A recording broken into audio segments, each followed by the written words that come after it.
Hey, this is Philip Sace, and you are watching the 5150 Show with Brad and Andrew. All right.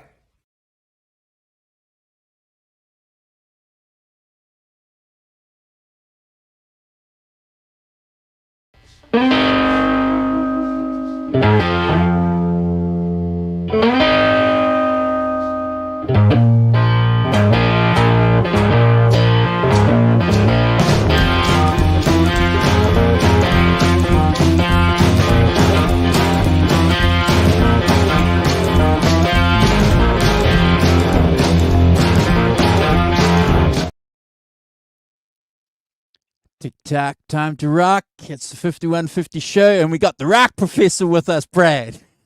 Who is that? Yeah, who's that bloke at the beginning who only doesn't mention me? Often he said, well, I can tell you, he's coming to Bristol in November, and I should go to wag my finger at him for not including me. No, you just go and get him to say, hi, you're watching the 5150 Show. With the rock professor. With the rock professor. And you send that to us. and we'll edit that on there for you. So, and we'll just play, and we'll play two of them. But no, we had to do that. I've been thinking about doing that for the last couple of weeks, guys, but we've been so late. But today we're so organised. Well, I was just about to say, gents, I think we've outdone ourselves. We're right on time. Bang, bang. Yeah, we're taking a new leaf out of our our tardiness of getting ourselves together on time book. I've got a book that says time management, how to manage your time better. So I took a page out of that. Yeah, it's infectious. Yeah, I read that book and then I decided to stop work and I managed my time a lot better. Oh, well, that's even better. If you want to manage your time better, just give up work. I'm into that. Good to see the Rock Professor here live with us. Brad, good to see you, bro. If you haven't, please, already checked out the Rock Professor's Facebook page, check him out because he is doing some wonderful, interesting, weaving technical things. I don't know what he's doing, but he's doing some kind of voodoo, some music voodoo. So go and check him out. Yeah. Yes. Oh, I had a lot of fun this week. That was my family's full of people having small businesses. My brother makes cricket bowling machines, and my dad set up this little company called Soundbeam. And basically, it's a sensor that has an ultrasonic beam to it, which is basically like a keyboard in the air. So you can break it at different points, and you can divide it up into different sounds. You can have one sound but go 54 octaves. You can make it really long or not so long, depending on how long your arms are. And you connect it to a sound, whatever sound source you want. You can make your own sound sources. And it also, so what I had two set of things. I had the sensor where my hand was playing. That was the violin bit. And the orchestration bit with the boxes that I had, and you could press different chords, basically orchestral chords. I was just pressing them and then playing a thing. Yeah, it's an amazing piece of kit. It really is called Samuel. And as I say, you can set it up to do. You can set it up with lots of different sounds or your own sounds and do whatever you like with it. As I say, we just had this orchestra thing and the violin thing. What's funny is that not only did I kind of look like my dad doing it as well, got more hair than my dad but also what I was playing, I would say, was reminiscent of what my dad did. In some, I can hear echoes of my dad. I don't know that. That's unexplainable in my book. So I would come up with something that sort of sounded a bit like something he might do as well. It's metaphysical, and that's fine. It's fine. Yeah, it's metaphysical. It's fine. Channeling. Yeah. I'll put a link to the Rock Professor's Facebook page in the chat, folks, for you to go and check that out. I highly encourage you to do that. Couple of things before we start the show off, guys. Want to apologise. Nobody is in the chat, but we need to do this, bro. Brad and I, along with Hoss, a couple of weeks ago, had organised to go live and do a tribute show for Van Halen. In between that and a couple of other things without giving too much information away. We had the potential for a special guest to come on who we're still working on. But I had pushed that link forward by about 4 days and completely forgot we had that link live on our channel, guys. And when I was mucking around behind the channel this afternoon doing some work, I saw that that link was live, and we had about half a dozen people, Brad, in the chat waiting for us. So we do hate wasting people's time, and that's just bad housework on our behalf. So if you were waiting there for us, John ZD351 in particular, and Charmaine and Nelson, our deepest apologies for doing that. Yeah, we never, ever, ever intend on wasting anyone's time, and we're deeply apologetic. Said the man who does a 2-hour show each week on albums. Yes, not wasting anyone's time. and turns up late, pretty much every week. So, yes. Sorry, Gretch. Gretch was waiting 45 minutes, and I saw your name there too, Gretch. Yeah, our deepest apologies. So Brad and I are going live with Hoss Wednesday, New Zealand, Australia time, which will be Tuesday, I think, for you guys. Not with our special guest, but we'll let you know when we hear some more information regarding our special guest. But we'll go live and spend a couple of hours talking about Live Without a Net. Yeah. No, looking forward to that. Good. But we're looking forward to it before, and we're still looking forward to it now. And we hope we haven't annoyed enough people for them to jump in and come in and have a good time with us and hang out. Well, that's right. Yeah. Waste time with us live. Yeah. Gretch said it's okay. He had fun anyway. So, Gretch, thank you. That's very magnanimous of you. Yeah. Cheers, bro. Appreciate that. And obviously, John's got my number. So if John had rang me or messenger and said, "Hey, what are you doing, scumbag?" And I could have said, "Well, I'm just kicking back here having a coffee. What's going on?" He said, "Well, aren't you going live?" Yeah. I'm just out of my Royal Enfield, giving it some gas. Yes.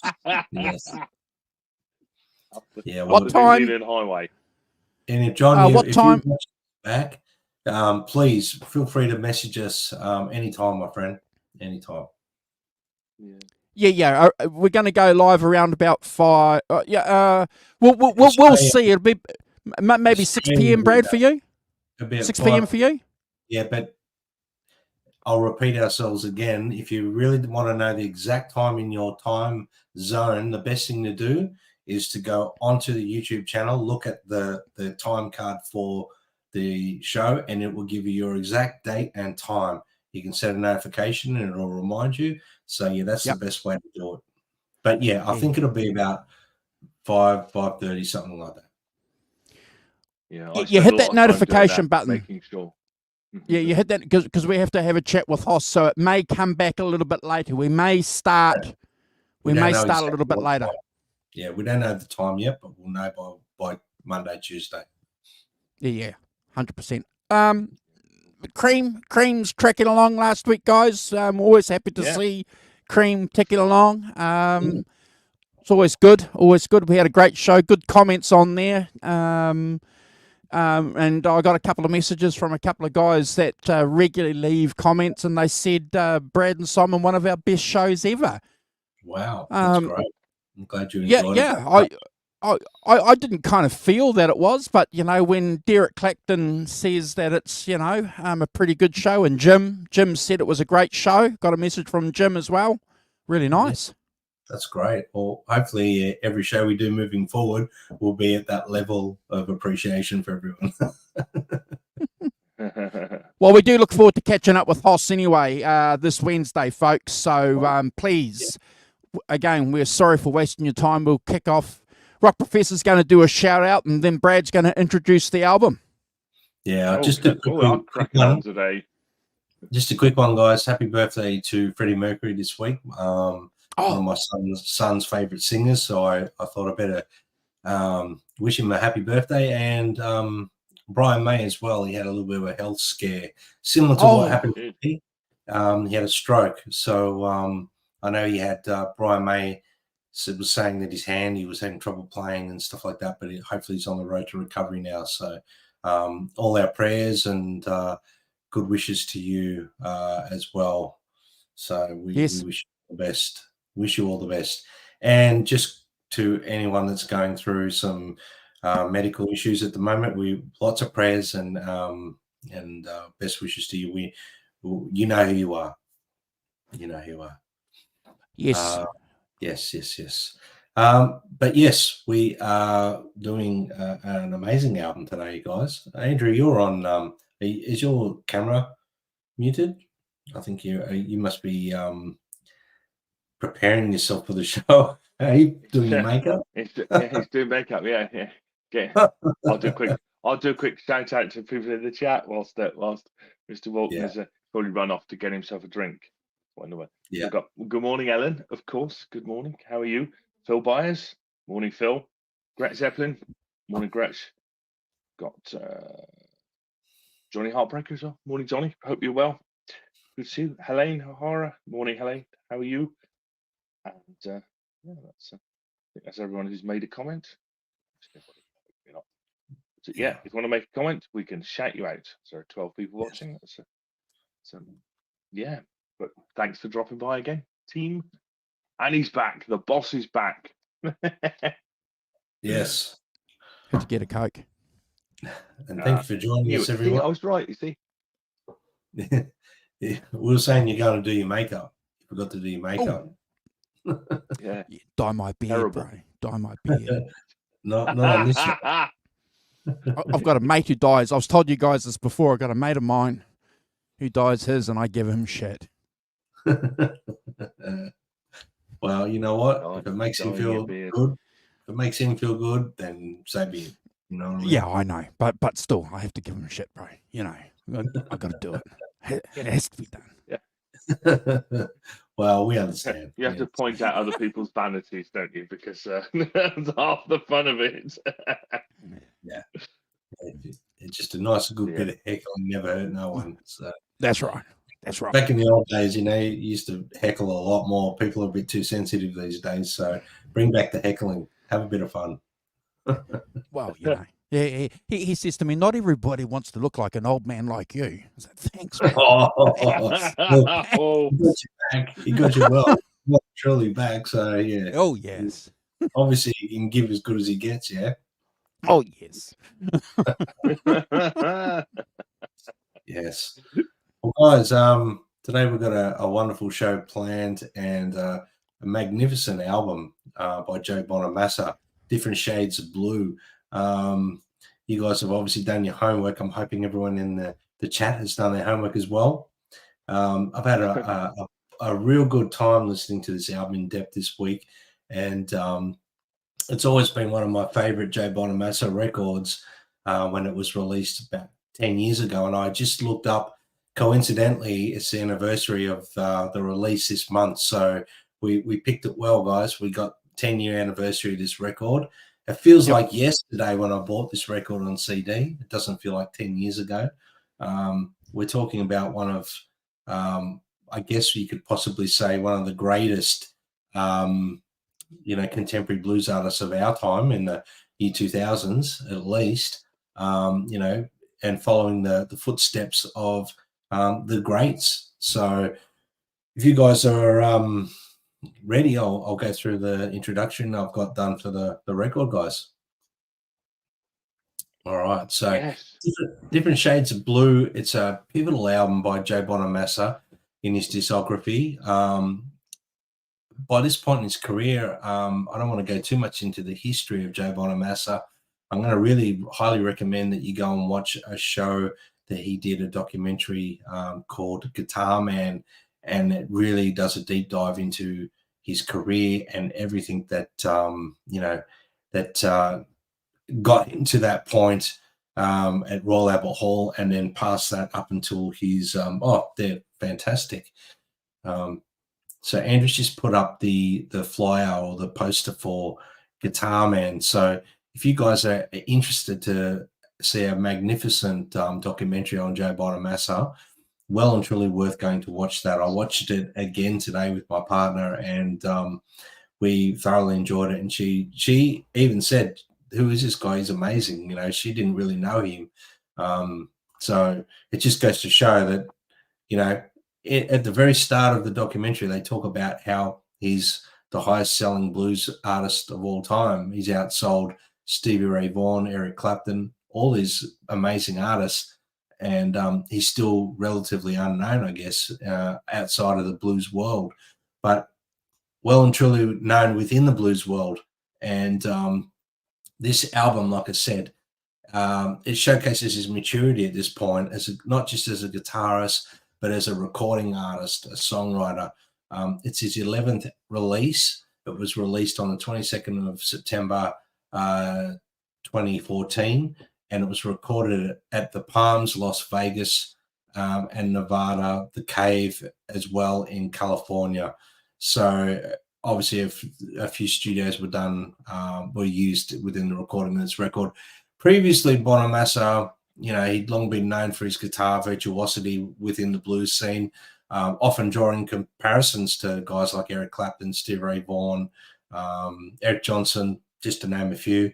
And obviously, he made a conscious effort more on crafting original songs on this record rather than relying on covers and traditional blues sort of structures. And this album feels like more of a personal statement for him.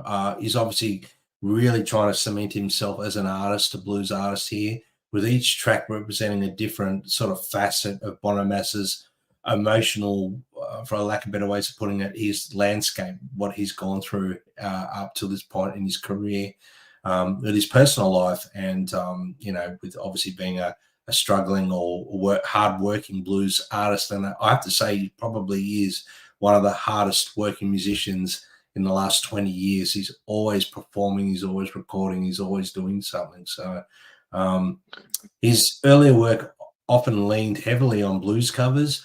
Obviously, some original material on it, but on this album, Different Shades of Blue, he's pretty much, regardless of the first song is a cover, but the rest of the songs are original composed songs. They're all original material. And this is a significant shift for him, obviously, reflecting his growth and confidence in his own voice, his own songwriting, his guitar playing, and his perspective on himself as an artist. The central theme is vulnerability. I'm picking that up a lot, focusing on love, loss, and personal sacrifice that he's put in as to get him to where he is as a blues artist.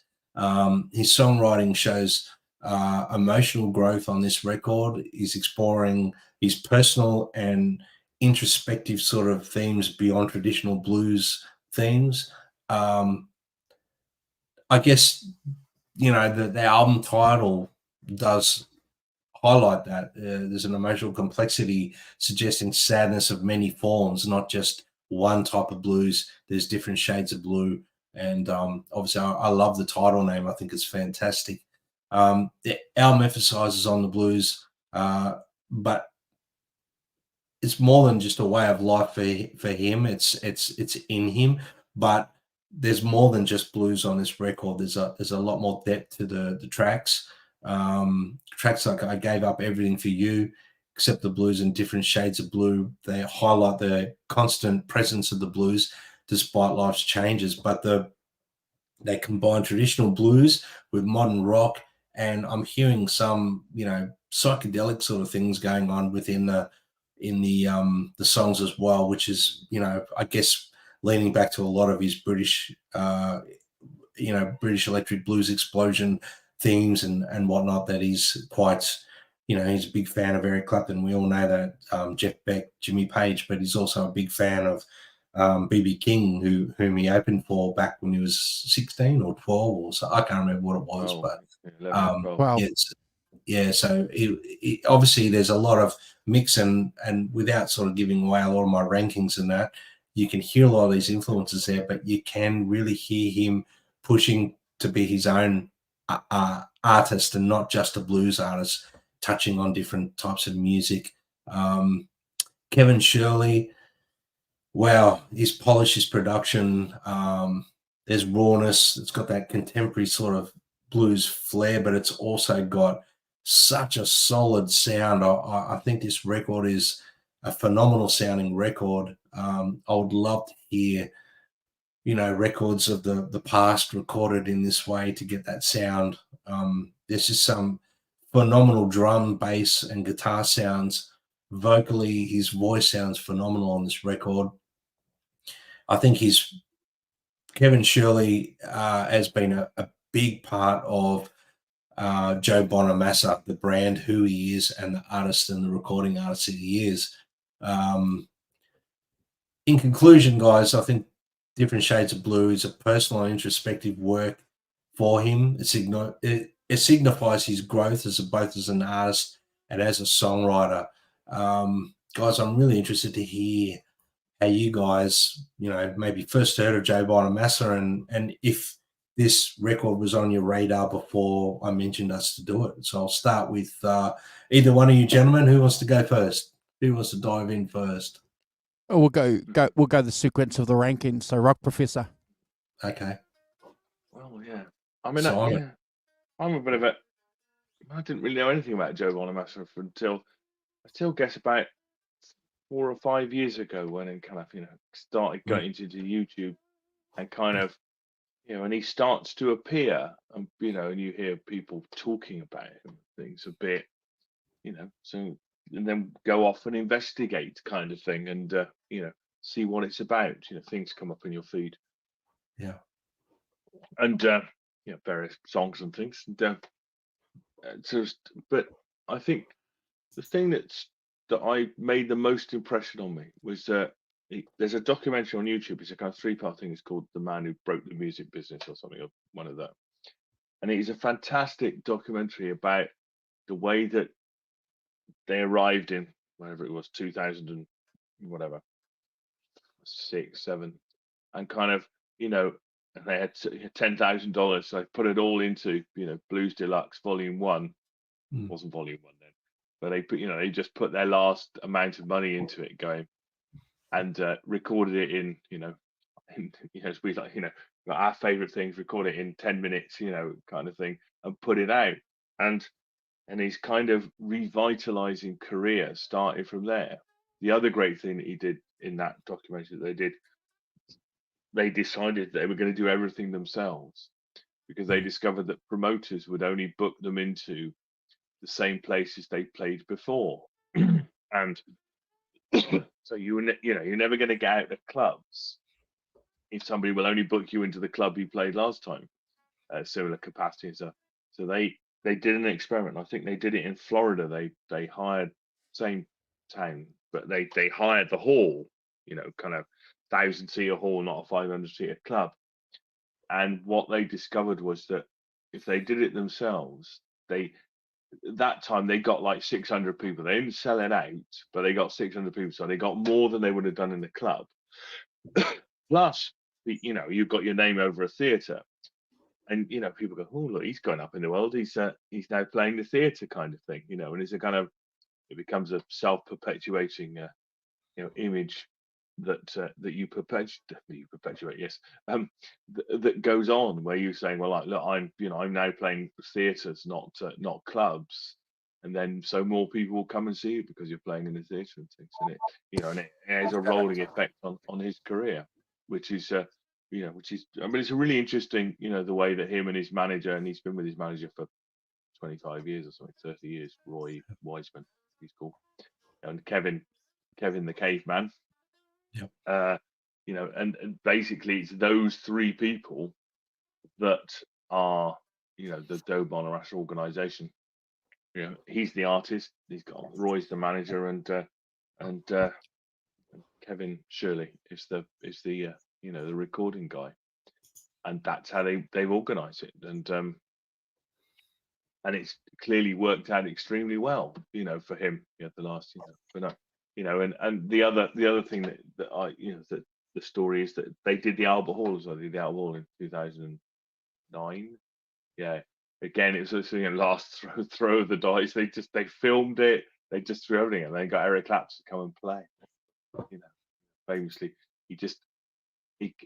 Joe Bonamassa got this email out of the blue, and he almost thought it was a piece of junk, you know, because it didn't look like anything, and he just saw the beginning of the headline, you know, Royal Albert Hall, you know, and it was an email from Eric Clapton saying, "Yeah, I'll come and play." Apparently, turned up with a Blues Deluxe, you know, and a new custom shop Fender. Yeah, just got out of his car, you know, plugged it in. It's Eric.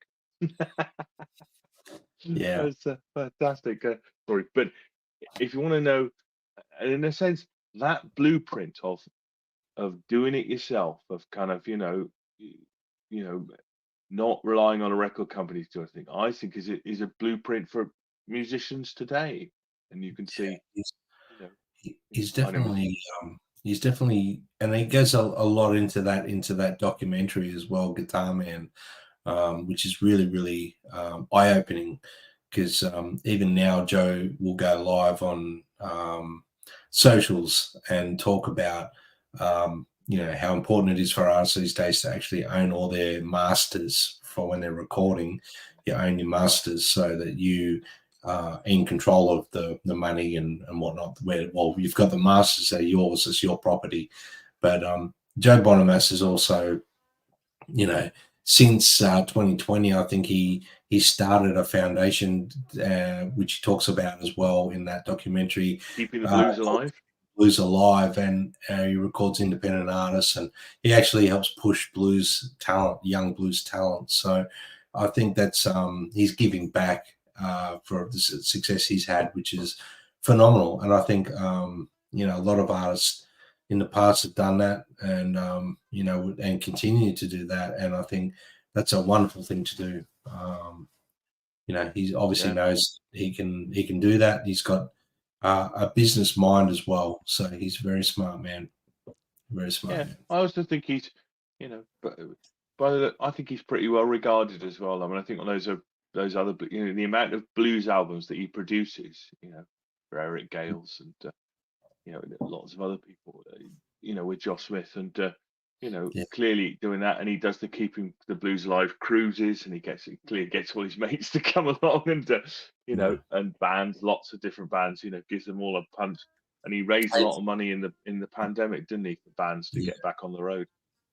Hey Joe, if you're watching this, please get Philip Saints onto your cruises, please, on the main stage. Give him a main stage. Anyway, Andrew, what have you got to say about this record and Joe Bonamassa? Cheers, mate. Great intro from Ellen Toll, is her comment there, bro. So besides her being slightly biased, she's on the money. She's on the money with that comment. So thank you. We just had to say it. Yeah, we had to say that. But she's on the money. She knows. Small little Brad, he's done so well. There's a couple of things about Joe Bonamassa. Number one, I'm glad that we're finally doing him and talking about him on the show. Long overdue. And I know that the three of us have been speaking about him for years. So I'm glad that we're finally doing one, and we've got a couple of other ones planned too. So definitely locked on and locked in with Joe Bonamassa. But there's a couple of things about Joe Bonamassa from my perspective, guys. I've mentioned it to you guys and people in the chat a few times. 2010 was a pivotal year for me, besides lots of other things going on in my life. That was when I decided that I was going to devote my life to blues music. And I was talking to a very good friend of mine at the time who I hadn't seen, and I'm going to do a shout out to him. His name is Ben Glass. And he was a guitar player, and we were talking. And I said to him in a conversation, you know, I'm going back and I'm rediscovering all my old blues heroes and guitar heroes. And he goes, yeah, don't worry about all that old shit. You need to check out some new stuff. And I said, who?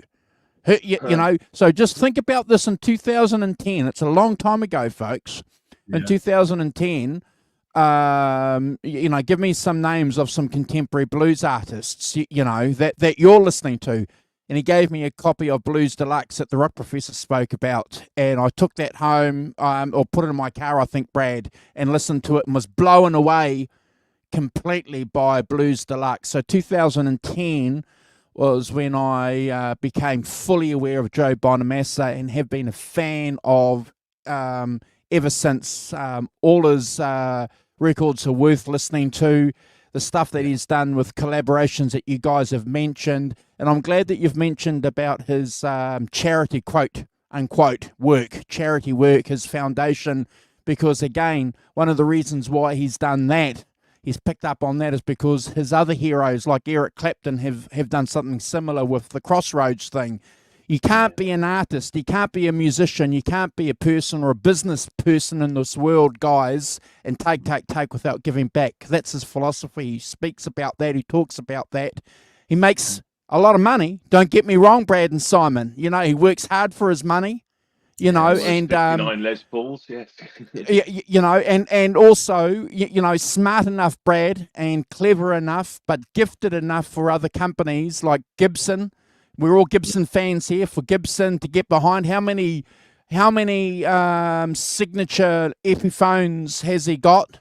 You know, that he's released over the years, and pickup sets, and also, you know, like the Skinner Burst, you know, that we're going to talk about on this album. You know, they've done tributes to those. So, you know, the guy works hard. And Brad, you've mentioned it. I'll promise I'll end it soon. He is, what's the word? Regularly on social media. Regularly I just watched a couple of Instagram vids that he did uploaded before we went live, where he's getting that dumbbell ready. Yeah. To take to Norms, you know, so you know, I love the guy. The guy's fantastic. He did a clip about Eric Clapton, you know, being his number one hero. And can I just do this? Can I just talk to you guys about this? So he does a clip about Eric Clapton. I jump on there, I put my comments, and I read all these wankers just bitching and whining about Eric Clapton. Rob Chapman does the same thing a couple of days ago. Rob Chapman goes live and talks about his personal experience of hanging out with Eric Clapton. People could say, oh, bullshit, it didn't happen. That's another story. So he uploads a video of it actually happening today with Rob Chapman talking. So, you know, it's seems bizarre that people wouldn't believe Rob. And then I go on there, put you know, Eric Clapton's my first superhero, and then all these people going on about Clapton being a wanker. I'm going, man, you know, I'm glad I don't hang out with these people. Yeah. You've entered the world of the keyboard warrior. Keep away. Yes. Well, you know, I think the best way to tackle it is to rise above it, Andrew, and let them go. Just don't worry about them. I mean, they look stupid, in my opinion, people that do that sort of stuff online. There's just no need for it, really. You know, there's no need. And have a bit of respect, you know what I mean? Have a bit of respect. Let people say positive things and move on if you're not positive. So, you know, the old PO, piss off. If you're not happy, don't come here. Don't post nothing that is negative towards people, because end of the day, we're all here to be kind to each other, not to you know, bag people out. If you don't like something, I mean, I don't like a lot of things. I don't comment about them. I let it go. It is what it is, you know. For people to bag, you know, something about in relation to Eric Clapton, well, you know, a lot of artists, especially like Joe Bonamassa, you know, where would Joe Bonamassa be without Eric Clapton? I mean, Eric Clapton got up at his Royal Albert Hall gig that in 2007 that he put all of his money into just to do the one show. And it was a success. And as Simon alluded to, he got up and played out of respect for Joe Bonamassa. And again, Joe Bonamassa wants to see new up-and-coming blues artists, and so does Eric Clapton. That's why he got up and performed with Joe Bonamassa, because at that point, Joe was still a fairly relatively, you know, unknown guy, really. I mean, 100%. 100%. So 100%. And behind the scenes, nobody knows what Eric Clapton does for the needy and people that are, you know, recovering from alcohol and drug abuse and stuff like that. We don't know. He does a lot for people, so there's no need to be negative about anyone that does, you know. Yeah, I just find it bizarre, and I know that we've spoken about it a few times. I just find it bizarre, if there's a guitar player that I don't like, just because you have the ability on social media to make comments doesn't mean that you can or should be making comments, folks. Just think about it. And it's not as if we're saying that you should be, not speaking the truth. What's the point in saying that this guy's a wanker? If you don't like the guy, if you don't like the artist or whatever, don't. What's the what is the urgency? What is the reason for you to say, "Oh, Eric Clapton's a wanker"? Mm. Okay, does it make you feel better? Yeah, Maybe it makes them feel better. It's the old saying. Everyone's got an opinion, but everyone's got an arsehole. Not everyone wants to see it. You know what I mean? So, yeah, not everyone wants to hear it. Opinions are like assholes. Not everyone wants to hear it. But That's right. Anyway, let's kick the show off, bro. Let's kick the show off. For me, Bonamassa, I discovered Bonamassa probably, it was, I think, around the time of Black Rock album when that came out, but maybe a bit before it, maybe Ballad of John, the Ballad of, what is it called? Sorry, John Henry. Yeah, that one, the Ballad of John Henry. I think it was around there. I got into Joe Bonamassa. I went back and bought You and Me on CD because they had Jason Bonham on it, and did Led Zeppelin cover. But from there forward, I've been pretty much buying all of his records, studio albums in particular, live DVDs. I bought the one Royal Albert Hall release, the one that Eric gets up and stuff like that. And I think he's a phenomenal artist. And he came in under my radar just through guitar magazines and online. I think that was people were saying there was a big thing about Gary Moore and all this stuff. I'm like, well, what's going on here? I had to investigate, and people were talking about, Gary Moore's got competition, this and that, blah, blah, blah. And, I'm like, mate, whatever. The Bonamassa's Bonamassa, it's who he is. But for me, I think Bonamassa's done an amazing job at his forging a career. And this record in particular that we're doing today is one of my favorite records from Joe. So without further ado, gentlemen, I think we should dive into the tracks because we've got a fair few to do and some photos to show and stuff like that. So for me, the first track is the only cover on the album. It's a Jimi Hendrix song. It's a deep cut. It's an instrumental track called Hey Baby, New Rising Sun.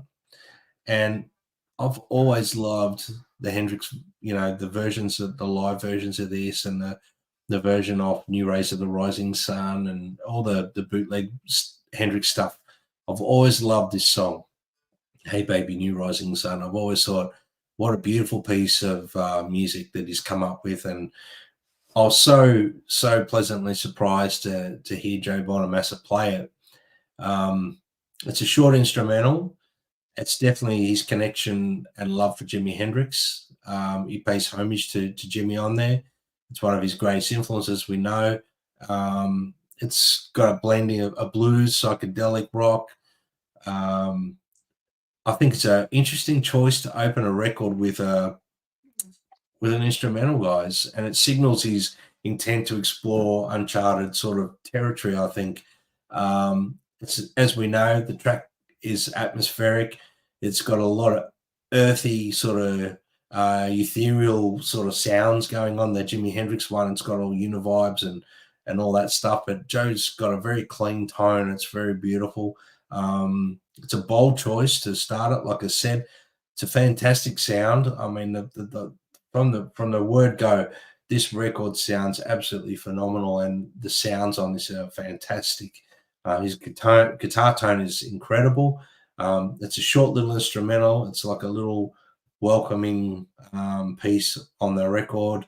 I can't give it anything but a 10 out of 10, gents, and never a skip for me. Simon. Yeah, I mean, I think that it's, to me, it serves like an overture. It's like an overture. It's like, just a sort of a taster for what's to come on the album, I think. And clearly with a huge nod to Jimi Hendrix and stuff, with the not only because he's on, but also the wire guitars and the you know, but also it has all the elements. It has the organ, the bass, it has a great riff. You know, it kind of, for me, it's a portent, and that's what it serves as a kind of overture to the album coming up. This is what you're going to get, kind of thing. And so yeah, I mean, it serves its purpose really well. I'll give it 8.5 out of 10 as an overture, as a starter. But, yeah, never a skip, of course. Andrew. Yeah, I agree with you, Simon. It's a great overture. It's got a few little tricks there going on, Brad, you know, that we love as guitar players. Some little delicate arpeggiated chords going on. Love hearing that. Always a great thing, and I think the homage that you spoke about to Jimi Hendrix is pretty important. So clearly a nice little delicate nod towards Jimi Hendrix, and I too have given this 8.5 out of 10. Not quite a 10 out of 10, but it's quite a cool piece. Helene's given it 8. Hugh, g'day Hugh, he's in the chat. He's given it 9, and we've got Tony, our good friend from the UK, Tony Bowen, in the chat, Morning, guys. So, and Mission RD100. I don't know if we did a shout out to him, Simon. I think he's jumped on since we've been gas bagging. Yeah. So, you're good to see you guys hanging out with us. Please rank this track that Brad has picked, and let's have a great conversation. Brad. Yeah. Well, from a really earthy sort of instrumental piece to the second track called Oh Beautiful, and wow, the reverse reverb on his lead vocal that's unaccompanied, where he's just singing without any instrumentation there. It's got an eerie sort of feel to it. It's got a lot of depth. His vocal on this track is phenomenal, in my opinion. The contrast between soft, that soft opening and then it goes to the heavy guitar part, and it's like an explosion. The band kicks in. It sounds incredible. The guitar solo on this track is amazing. It's fiery. It's emotional. Bonamassa's using Ben's vibrato. Every ounce of feeling that he's trying to push into the lyrical content, he's pushing it into the guitar solo, and I love how he does that. It's a great use of wah-wah pedal, and he uses the wah differently to like a lot of other artists. He uses it to express the emotion, which is I love artists that do that with the wah pedal. I have to say, great lyrics. To me, I'm hearing it. It's like an internal battle between beauty and destruction. That's the feeling I'm getting from the lyrical content. And the band sounds incredible. I mean, you've got a phenomenal band behind Joe, and I think if you watch that guitar guy, when he finally gets on board with Kevin Shirley, Kevin throws all these AAA grade recording artists in as his backing band. You couldn't have a more phenomenal band behind him. Could this have been an album opener, gentlemen? I think yes. I think this maybe should have been the opener of the album, without a doubt. But I'm glad the overture was there as well. My question to you guys moving forward would be maybe Hey Baby should have been later in the album, maybe second last song. I'm just putting it there. But other than that, I think it's an amazing song. And I can't give it anything but a 10 out of 10, guys, without a doubt. Simon. Yes, I kind of agree with that. I think it's interesting that one, it's a really bold move. He must have real confidence in. I mean, I think he is a great singer. I think to start singing a cappella, you do an instrumental thing, which is fine, but to come straight in with the a cappella singing, no support, no band, no nothing else. I think that's a pretty bold move myself, and to have that confidence to do it, I think it's it's a real interesting way to begin the singing part of the album. I think. I don't know about you, but I cannot get out of my head. It's completely Adele's "Rolling in the Deep." It's the same melody and everything. Da, da, da, da, da. It is. It's the same. I can't get it out of my head. It's the same thing. I think, it's the quote. It's fantastic, but yeah, it doesn't have the drum even. But it's so I into haven't that. actually picked that up, but I'll have another listen. Yeah. Have another listen to it. Think, bloody, wait a minute. That's not a bad thing. It's fine. But it did strike me. But also that Adele thing is that kind of a cappella thing. She has just a bit of a drum doing it. But I think it's a really strong way to start something. I think then the instrumentation comes in, and that's kind of like the chorus, isn't it? So you've got the verse, which is just a cappella, and then you've got the chorus, which is the instrumentation, and you've got a kind of call and response with the whole band do it in that chorusy bit. Great riff, and stuff. And I didn't have a chance to do this, but apparently he used, used a lot of 20 different vintage guitars and 13 amps on this. Sadly, I don't have the album, so I don't know what they were, unfortunately. I don't know if anyone's managed to find out, but the sound of it is fantastic. I think that it's got loads of, tremendously passionate, articulate guitar soloing in it, very, very bluesy.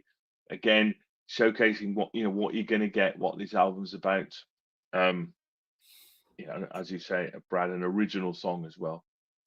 Thunderous drums. The drums are fantastic. Fantastic drumming. The band is incredibly tight and incredibly, well organized. Clearly, they go and rehearse a lot and get them all down and go in and do them. So I think this is bold. I think in this world, bold. Starting off with the a cappella singing, and that the dynamic between the band and him singing, I think is really good. Fantastic.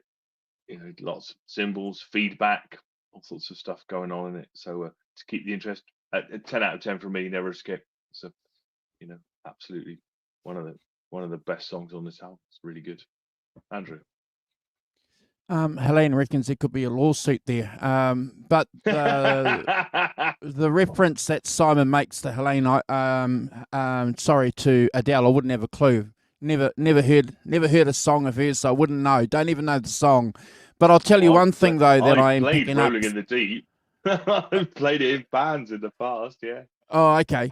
If there is a reference for me to this song, it's there's a Led Zeppelin vibe going on here on this track. For me, go and check it out and see if I'm right there, folks. I have to agree with what Brad said.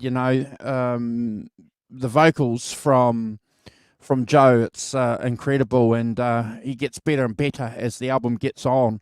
You think this is a great performance, Brad.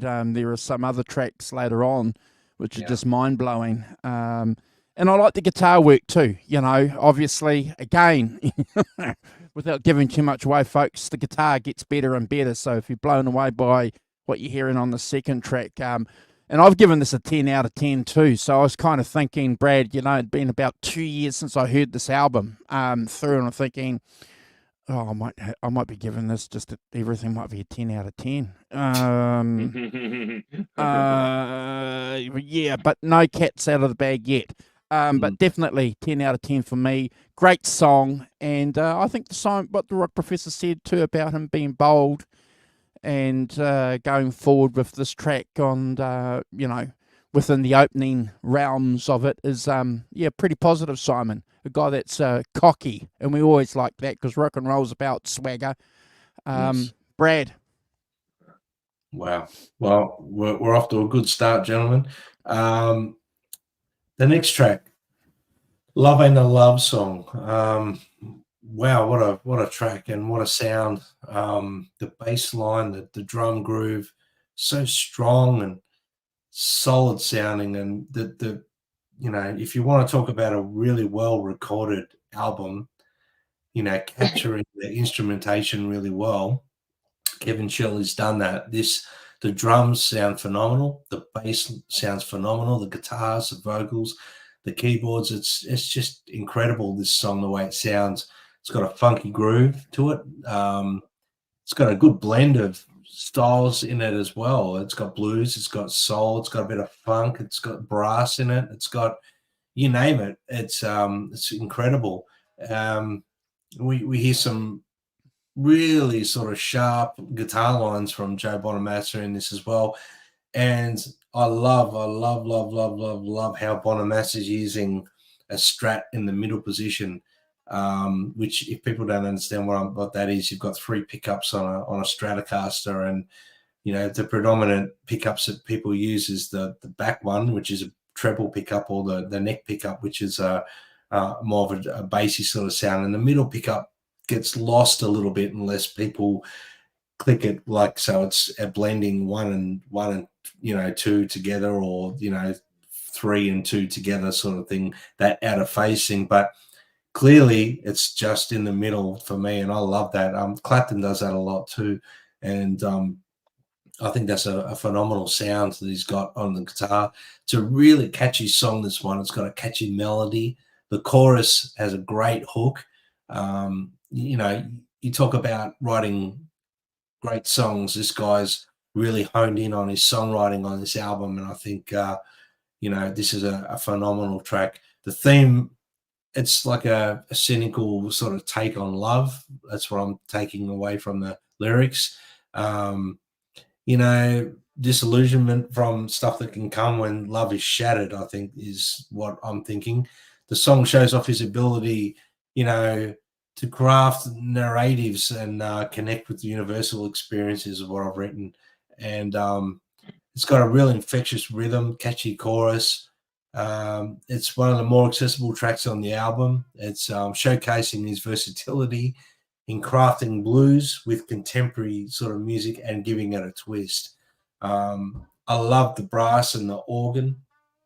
There's that organ sound throughout the record, and on particular on this track. Joe's vocal is fantastic.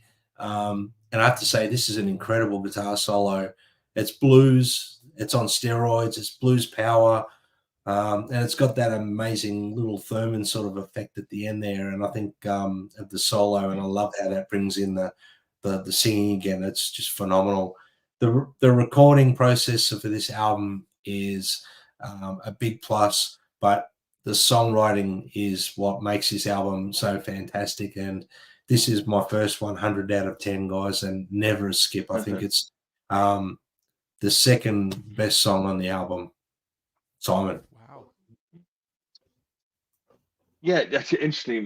My sort of head. I mean, it's that brass-driven blues rock that he does so well. He often has go and listen to him live at the Beacon. That's got that classic sort of updated version of BB King live at the Regal, and it's not quite that, but it has that kind of the horns used to drive, but this is much more kind of blues rock with brass driven, which is great. And this is the introduction of the brass section. We haven't had brass section on the first 2 tracks, so definitely interested in that. And that, more, as you said, Brad, more of that funky feel. It reminds me of Hard to Handle. It reminds me of the Black Crowes' Hard to Handle. It's got that same kind of funky groove to it, which is that's no bad thing. It's fantastic. I think that interesting double track vocals in the verse, and then you've got the chorus which has harmony vocals in it as well. So really good. That's a nice bit of production, as you've said. Soaring solo, isn't it? Great bluesy, funky solo, amazing, underpinned by the horns riffing, and it's really interesting, but right in his wheelhouse now. I've heard him do this a lot. This is one of his styles, if you like, that he has a kind of that kind of rock, and with the reminds me a bit. This reminds me a bit of Bruce Springsteen does a similar thing. He has a horn section to go with the band kind of thing. So it gives it that kind of soul vibe, which is great. I give it a 9.5 out of 10, but never a skip. Andrew. Awesome. Thanks for the scores on the track. Tony's 10 out of 10. You's given it a 10 out of 10. So you guys are awesome. I'm glad, obviously, clearly we've picked up onto the funk groove. Clearly, you can't avoid that. The Stax feel, it's one of the shades of blue that Joe's talking about, and if you go and check out any of the interviews from about 2014 where he's talking about this album, he's quite proud of that fact. And the Rock Professor's made a good point about this kind of element being a big part of Not every set Joe does, because he likes having different fly-in bands, doesn't he, Brad? You know, he plays with a lot of different guys, but there's a lot of tracks live out of him playing with horns, and he can do that really, really well. I like it. I like the fiery solo that Joe's got, and I like that cool effect, Brad, that he has on the end of the guitar solo. What is that? Is that a tape delay or? Yeah, well, I can get a similar thing going with my Strymon timeline when I move one of the features. But yeah, I thought maybe it's a Thurman as well that is tracked on it, but because he does use a Thurman like Jimmy Page as well. Theremin. Well, I call it Theremin. Theremin. Okay, Theremin. I call it Themin. Yeah. But yeah, I thought it could have been that. But I'm tending to think it might have been more something to do with a delay or pedal when you I forgot what it's, the time factor or something like that. Whichever one you turn it does that effect. Yeah, it's pretty cool. I like it. You know, the first time I heard it, I loved it, and you know, it's one of those things when you hear on a song, you can sort of nod to yourself. Oh yeah, I remember the first time I kind of, I heard that that effect. Like it. Smart little thing that he's put in there. Again, great vocals by Joe. You can't knock his vocals, and I have to give you a nod too, bro, about the production on this. It gets better and better. Very clever production, in fact, and we can talk about that as the songs go on, because nothing is done by an accident, is it? With these guys in the production booth.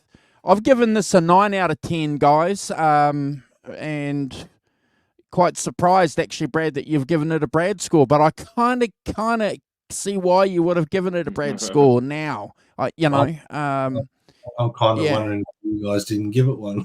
No. Yeah, there's some coming. There's some coming, but listen, if anyone who didn't give that a Brad score, time out. All right, I'm joking. Right, I didn't. I've just been contrary. Yes, but I love it. I love it as a great thing, and I want to back up what Tony says too. Love the brass on this track. It's always good. It's good when they get it right, and they certainly get it good. And by listening to this, Simon, don't you, that it's going to get better later on, because sometimes we've listened to some brass and it has been good, on some albums, and we're not going to talk about those albums now. But not a 10 out of 10, bro, but it's never a skip. Brad. Yeah, no, it's all good. Okay, next track, Living on the Moon. Obviously, this is one of the faster, sort of more rock-driven tracks on the album. It's got a sense of urgency.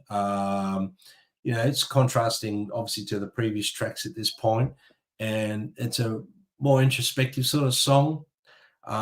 There's the rapid-fire delivery of the lyrics adds to the energy of the song, and Bonamassa, his lyrical content sort of touching on isolated and disconnected. So, that Living on the Moon reflects the themes of alienation to me. That's what I'm thinking it is. It's got that up-tempo sort of beat, like I said, but it adds to the dynamic attention of the song. Musically, this song leans more towards that rock feel than traditional blues, in my opinion. It's got an electrifying guitar solo in it. I love the trills that he does. If anyone doesn't know what that is, it's when you just on a guitar, when you're sort of hammering on and off in the one position. I love that. I love guitar players that do that. It's very Hendrixy, it's very Stevie Ray, and obviously very Buddy Guy. All those influences there.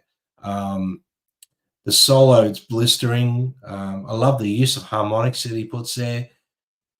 I'm not 100% sure, but it does sound like it's a Telecaster to me. The guitar is playing, especially in the solo. It very well could be, because he's a Tele guy just as much as he's a Stratton Les Paul guy. I gave this track, and I'm finding it hard to give any less than a 10 out of 10 for this track. Simon. Yeah, I mean, the first thing to say is it's the horn motif continues, isn't it? So there's two kind of horn songs, one after the other, sort of thing. Very much that kind of, it's got that kind of up tempo swing kind of thing to it. That again, that kind of, you know, the lineage from BB King live at the Regal and other things like that. That kind of that goes on, which is great. It's as you say, starts off with the drum roll and the you know, which is very, to me, very Hendrix, very Hendrix thing. And then it's got that swinging horn section, you know, that leads into the vocals. I think that there's a difference between this kind of breathy, intimate vocal in the verse, and then a bit more open up in the chorus, a bit more declamatory in the chorus, which I think that's, you know, good juxtaposition between the two. A really nice solo, some really fast picking bluesy solo, and some cool double track vocals later on in the verse. Yeah, it's a great 4-track. I give it 8.5 out of 10, but never a skip. Andrew. Awesome. Thanks, Simon, and thank you, Brad, for some great comments on this great album. Living on the Moon. Sometimes you wish some people you knew went and lived on the moon, don't you, Simon?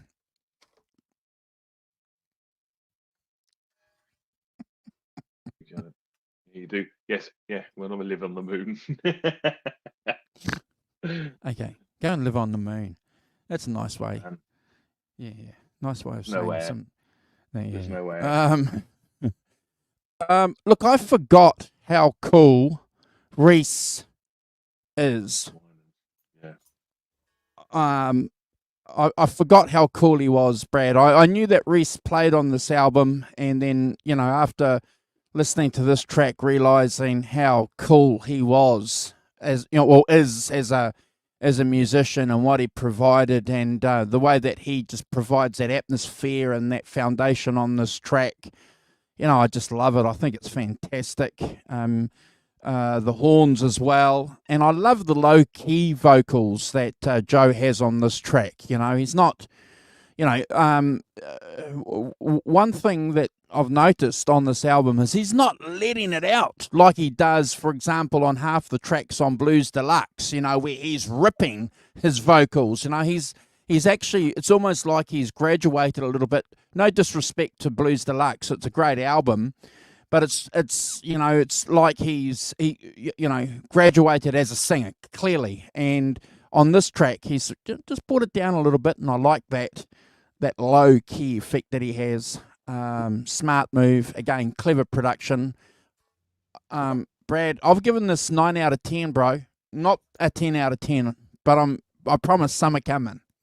Don't have to apologize. I just I very differently of you. That's all. Love Reese. Never explain. Yeah. Love Reese, and he does get better too, doesn't he? Yeah. Oh, 100%.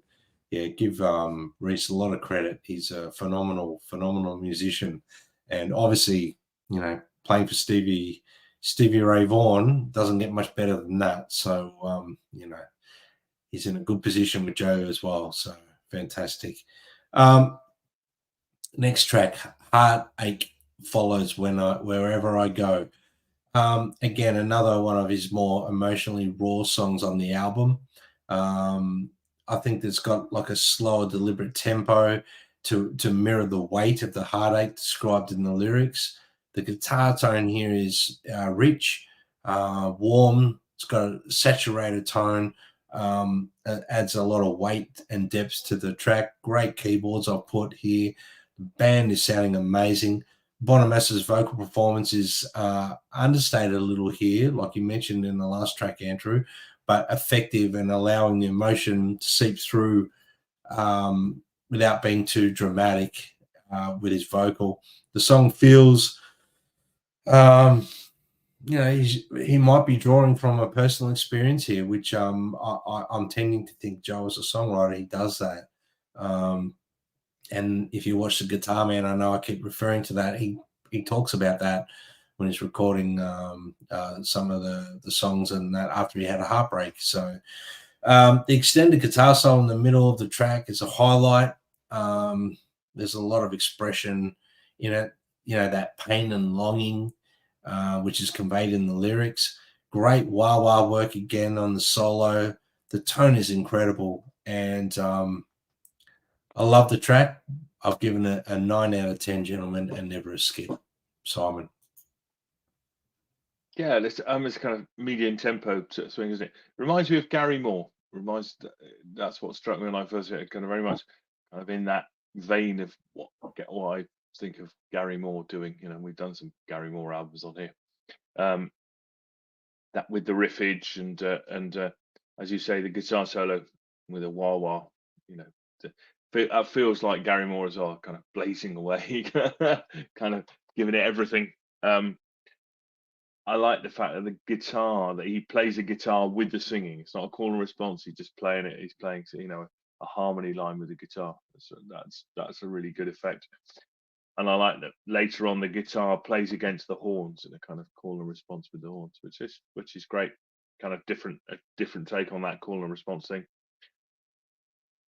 Again, fine song. I think 8.5 out of 10 from me, but never a skip. Andrew. I was listening, guys, I promise, but I just remembered something while we were talking, and just a little bit of a detour. So we were talking about Reese, and I just remembered when you were talking, Brad, that he also played with Kenny Wayne Shepherd. And I also remembered, did Kenny Wayne Shepherd post this week that his first lead singer, Corey Sterling, passed away? Yes, I did see that. Yeah. Yes. Yes. So, yeah. Rest in peace, Corey. Go and check out that first album that Kenny Wayne Shepherd did, and it's great. Get blown away. Yeah, my apologies, bro. We should have mentioned that at the start, but yeah, it wasn't until we were talking about Reese, because he's done a few gigs, few albums with Kenny over the years. Oh, in fact, he still plays with him, does he? He's part of his band, isn't he? I'm sure. I think he may have. Yeah, I'm not sure if he's still part of his band though. I'm not sure, guys. I'm not sure. Okay, I can't comment on that. Yeah. All right. So yeah. Rest in peace, Corey. Sorry about that, bro. So we're talking about Heartache. Heartache follows. Yes. Wherever I go. When I first heard this album, Simon and Brad, when I first heard this album, I loved this song. I think this is the first track that I thought, wow, that intro, Brad, the vocals, the guitar crunch, the wah solo. You mentioned the way that he plays the wah. It's not like a lot of other guys. Certainly at the time when this album came out in 2010, nobody is playing the wah like this guy. Nobody. And I loved it. I was blown away by it, bro. And this is a Brad score for me. This was the one that really got me going. Great track. Go and check out the wah and that crunch. Oh Lord, Brad. Ooh, yeah. Oh Lord. I think Chris Layton plays with Kenny Wayne Shepherd, who's previously of Stevie Ray Vaughan. I'm not sure. The drummer. Correct. Yes. Yeah, I'm pretty sure. But anyway, I could be wrong about Reese as well. I don't know. But yeah. But anyway, yeah, it's a great song, and I understand Andrew Way gave it such a high score because it is a fantastic track. Yeah, it's fantastic. So we are up to Never Give All Your Heart. This track Shall we do picks? Yeah. We're about halfway through. You ready? Yeah. Are you ready for picks, or you want to do the next song and then picks? Oh, is it half time, is it? About 5. I think we're track 5. Could be. Yeah. This is track 6, so we've had 5 tracks, and there'll be 6. All right, cool. All right. 6 all right. 5 and 6. All right. So the picks are given to you this week, folks, by our merch store. We've got a merch store attached to the channel. If you want to go and check it out, we've got a couple of T-shirts for sale and a mug. If you want to support the channel by getting a T-shirt or a mug, you're more than welcome. This is the album cover that Brad was talking about. Yes. I'll get rid of that comment. I'll get rid of Phil's comment. And one of our friends in the chat made a comment about the significance for the album. I tried looking for any significance for the album. I couldn't find anything about the album. and why he picked a dude riding it looks like a Triumph at 350 miles an hour. just barely hanging on. Maybe that's basically what, you know, in the blues, you know, you pay the amount of emotional torment you go through life. Sometimes you're just hanging on. That's maybe what You got it, bro. You got it. Full throttle. Let it go. Yep. Yeah. Yeah. I like the album cover, but I encourage everyone after the show to go check out the official video for Different Shades of Blue. It's very cool. That's a beautiful guitar. Wow. Joe's got such an array of guitars that all over, you know. It's probably got one of the best collections going around. But this is Joe live around this time frame, isn't it? Around 2014, must be. Yeah. Most of these pics are from 2014. That's him playing in black and white. We've got some more pics of the Skinner burst coming on. So he got the Skinner burst in 2010, I think, and it's a mainstay on this album, apparently. Yeah. Well, he also going to mention the fine-looking suits and whatnot that he wears. And if you watch Guitar Man, you'll understand why he does it, because it's his persona on stage. He comes out at 7:25 before the 8 o'clock start. He starts suiting up, and he becomes Joe Bonamassa, the recording artist. And then when he finishes, he puts his blue jeans on, his baseball cap, and he walks out through the crowd, and he's nobody. He's just another bloke. And that's how he Ordinary likes it. Joe. But that's a picture of him with his Fender amp collection wearing his baseball cap and blue jeans. At home. Could we say at home? Yes. At Nerdville, he calls it. At Nerdville. At Nerdville. He's not married with 3 kids, is he? No. Yeah. Get those bloody amps out of the way. Yeah, well, stop. Wow, that's a great picture. And that's probably only about be lucky to be a tenth of his collection. Well, in 2010, when he culled some guitars, he only had 90. Wow. I think now he's got about 500. Didn't I see an interview with him recently? He said he had about 500. So this is a reproduction of the Skinner burst that Gibson bought out, I think, 2014, Brad, 2015. That wasn't a cheap guitar. No, it was a pricey one, pricey guitar. But I love how Joe buys these guitars that have got a history behind them, whether it's with just an average Joe Blow that's played it all his life, that's passed away, and he keeps the photos of that person that playing the guitar in the guitar case. He uses the guitar live. Like, I love how he uses them live, guys. I think, you know, he doesn't just stick them in a vault and that's it. They come out on the road. Well, yeah, and he talks about this guitar too, in particular, how he got it refretted, and he doesn't have a problem playing refretted 59s. Some people say to him, look, you know, why are you getting it refretted? And he goes, well, I play them, as well as, you know, them being authentic, you know, 59s, because he's got about 4 or 5 of them. I think this was about a second or third one, but he doesn't have a problem refretting. Oh, I don't understand why people have a problem refretting them, guys. I'll be honest with you, but yeah, it takes off the value, doesn't it? It's I think he's got the guitars he takes out, doesn't he? The 59s and stuff he takes out, which tend to be refins and stuff. He has got some absolutely pristine ones as well that sit in the vault. But I like the fact that famously somebody said to him, because he was taken out. I don't know if it was the Skinner burst, one of his guitars that he played. And somebody said to him, you know, every time you put a scratch in that, it takes $1,000 off the price. And he thought, if I put 250 scratches in that, I mean it's worth nothing. No, it isn't. Yeah. No, it's the same money. It's like, this is nonsense. And so he carried on to, you know, and I think he was quite proud of this guitar. He said, look, see all this here. This is me. Hasn't taken any money off it, really. But I like one of the great. One of the great things about YouTube, folks, too, is that Joe regularly does gear reviews and what's on his pedal board and what's what he takes Brad out on each tour that he does. And so this is from 2014. So this is the pedal board that he's using. Quite a basic, simple pedal board for him now, Brad. But yeah, the basic tools there. And back in 2014, he was using Marshall Jubilees and Dumbles, Brad and Simon. Yeah. And can I say that the Jubilees are basically what the JCM slash head is, and I can vouch to say that they are one of the most incredible sounding Marshalls ever made. Correct. They sound phenomenal. He uses, was it a Fender high powered twins, Dumbles and Marshalls, because what's interesting about it is the interesting part is that they all do slightly different things, and he's using, so the Marshall, he's using the Fenders to bring out more of the mids or whatever kind of thing. Yeah.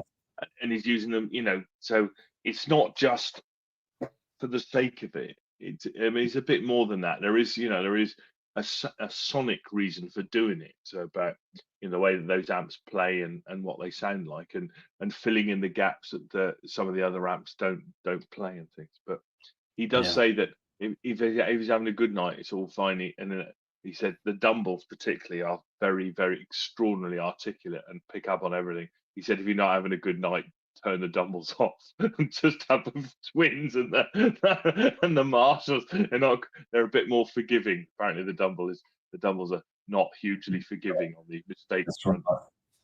Andrew, do you mind just showing that photo of Reese Winans again, please? Oh, sure. Didn't get a chance to talk about Reese there. I think Rock and Roll Hall of Famer. Rock and Roll Hall of Famer. I think he deserves a bit of a nod from us. Previously worked with Stevie Ray Vaughan, as we discussed before. As Andrew mentioned, I think Kenny Wayne Shepherd as well, but obviously a phenomenal sounding musician, and credit to him on this record. A lot of his work on this record really makes the sounds come to life. He's got a lot of dimension in his playing, and if you watch him, he's still got that little finger that does that bendy thing on the end of his fingers. Yeah, when he plays, it used to freak me out watching Stevie Ray Vaughan live, and this little finger here, the way he still got him. It's phenomenal, and to watch him play. But a bit of a nod to Reese there, an amazing musician, and deservingly so. We should say good morning to John. It's at D351. John, good to see you, my friend. You're late. Right. We did a shout out to you, John. Yeah. Andrew did a shout out earlier to you. So sorry for wasting your time the other day, bro. On the Van Halen show, we did a shout out. It wasn't until I went and cleared the back channel and realised that we had that pushed forward with comments.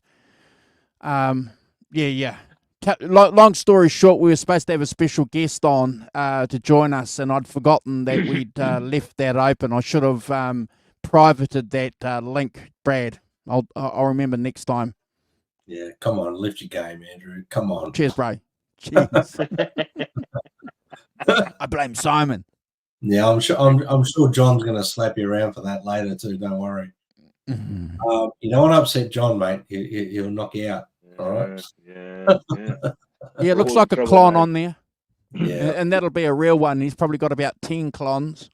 Yeah, look, he got five of them, I think. He doesn't muck around. Oh, so that's right. He's got 5. John Mayer's got 10. That's right.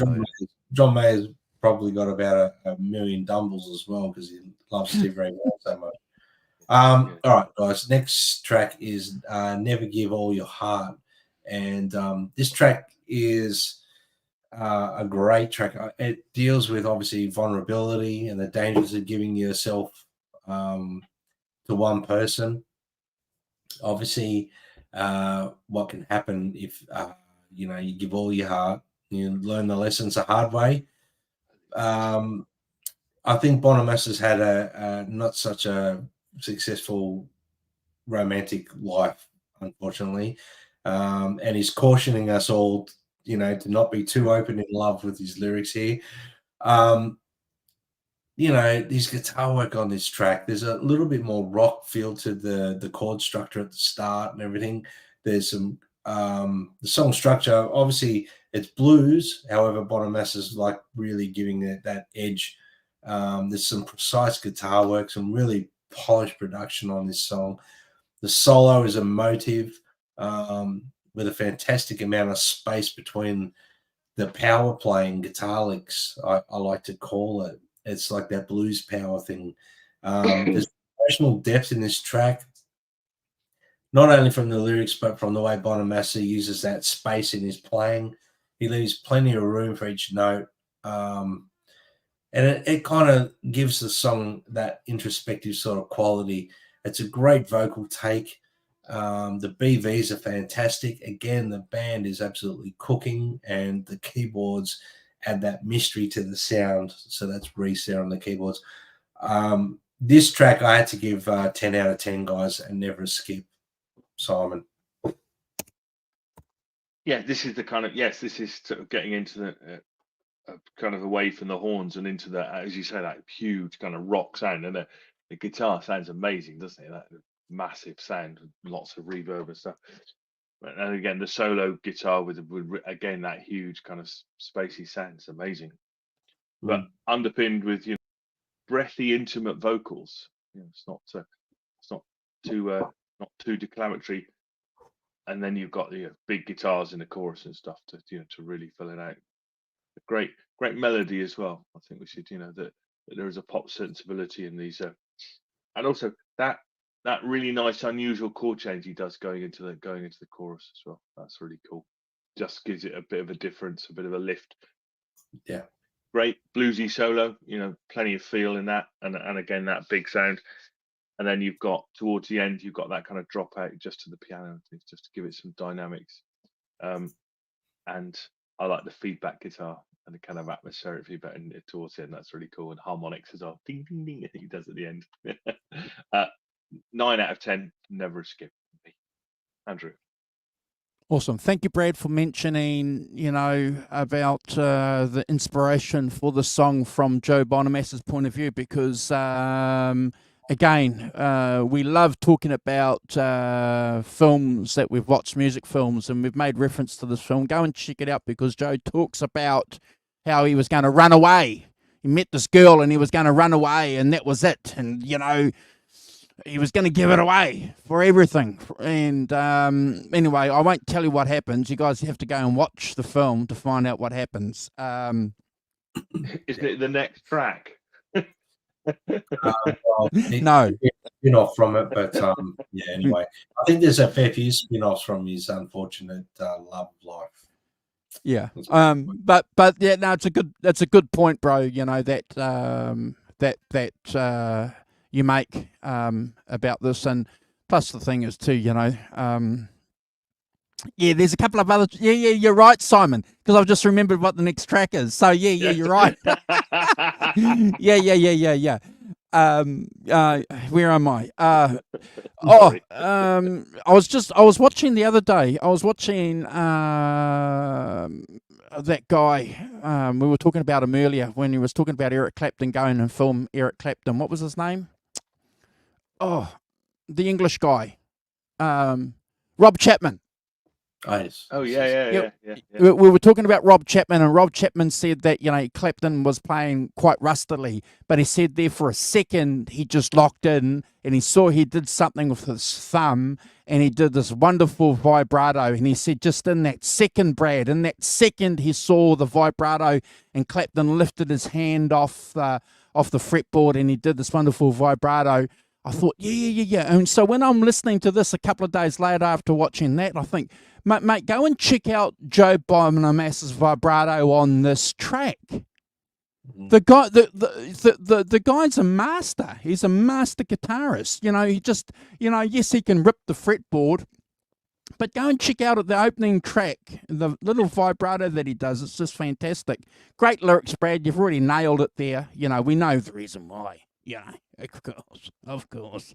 And at that we'll get ourselves into trouble if we talk more about things like that. And we can't do that. And at 4 minutes 37, you guys have mentioned it. You've got the piano solo with the guitar solo working well together. I just thought that was beautiful. I love it. Just fantastic. Not quite a 10 out of 10 though, Brad. It's 9.5 out of 10. Probably no, I won't swear. Because of the vibrato, I've mentioned it. I'm going to give it 10 out of 10. Never a skip. Beautiful. Track 7. I think we're up to track 7, aren't we, gentlemen? Yeah, 6, 7. We are. Yeah. I gave up everything for you except the blues. I think there's a bit of a direct message here from Joe Bonamassa. I'll say with my thoughts on this one. This is like Joe Bonamassa. This is his track. This is his type of blues. It expresses his deep connection to the blues. It's a constant in his life, and nothing's ever going to part him from that. Unfortunately, for any woman that he comes in his life, I think they're going to have to accept the fact that he's a bluesman and get on with it, or they're going to miss out on living with, a genius. I think that's how clearly I have to put it. Like the message is very clear in his lyrics. No matter he gives up, he's never going to give up on the blues because it's part of him. Some brilliant slide brilliance on this track. The song features a groovy bass line, very laid back rhythm. And Bonamassa, the way he's singing the blues, it's like he's talking more like a conversation. And I like that. It's like he's telling a story, and that's what the blues is all about. His guitar solo is fairly restrained, but there's a lot of power in it. So restrained maybe not be the right word. It's reflective, and it's like he's telling the blues story through his solo, like he was lyrically. That's his solo in this. I love the lyrics. As you can probably tell, the vocals are also brilliant. The band's really cooking in this one as well. I think we're blessed with an outro solo as well, and this is a fantastic new blues classic from Joe Bonamassa. I think it's you nailed it. That in the future blues artists will be covering this because there's a strong sentiment to the blues, and people connect with that. You know what I mean? Blues artists connect with that. I gave it a 9.5 out of 10, guys, and never a skip. Simon. Yeah, this is kind of the up tempo to me. This is SRV to me. This is Stevie Ray Vaughan kind of influenced blues with the horns. It just bounces along, doesn't it? It got that kind of great swinging kind of beat, horns punctuate, and that kind of barrel house piano. It's kind of really cool from Reese Winans. Fantastic. Lots of double stop riffing. That he does. For me, much more kind of declamatory vocals, much more, sort of giving it plenty of passion. Great bluesy guitar solos, and fantastic walking bass underneath all of that, so underpinning it. Great drums as well. Fantastic. Kind of shout out to the drummer. Brilliant. The bass rhythm section are fantastic. And it's not Anton Fig, is it? Yeah, Anton Fig and Carmen Rojas. It's the fantastic, amazing rhythm section. They're brilliant, and that fantastic guitar solo at the end. I think it's as you say, it's a kind of really adds to the canon of blues songs, doesn't it? So 9.5 out of 10 for me, and never a skip. Really energetic, picks it up and chucks it around. Andrew.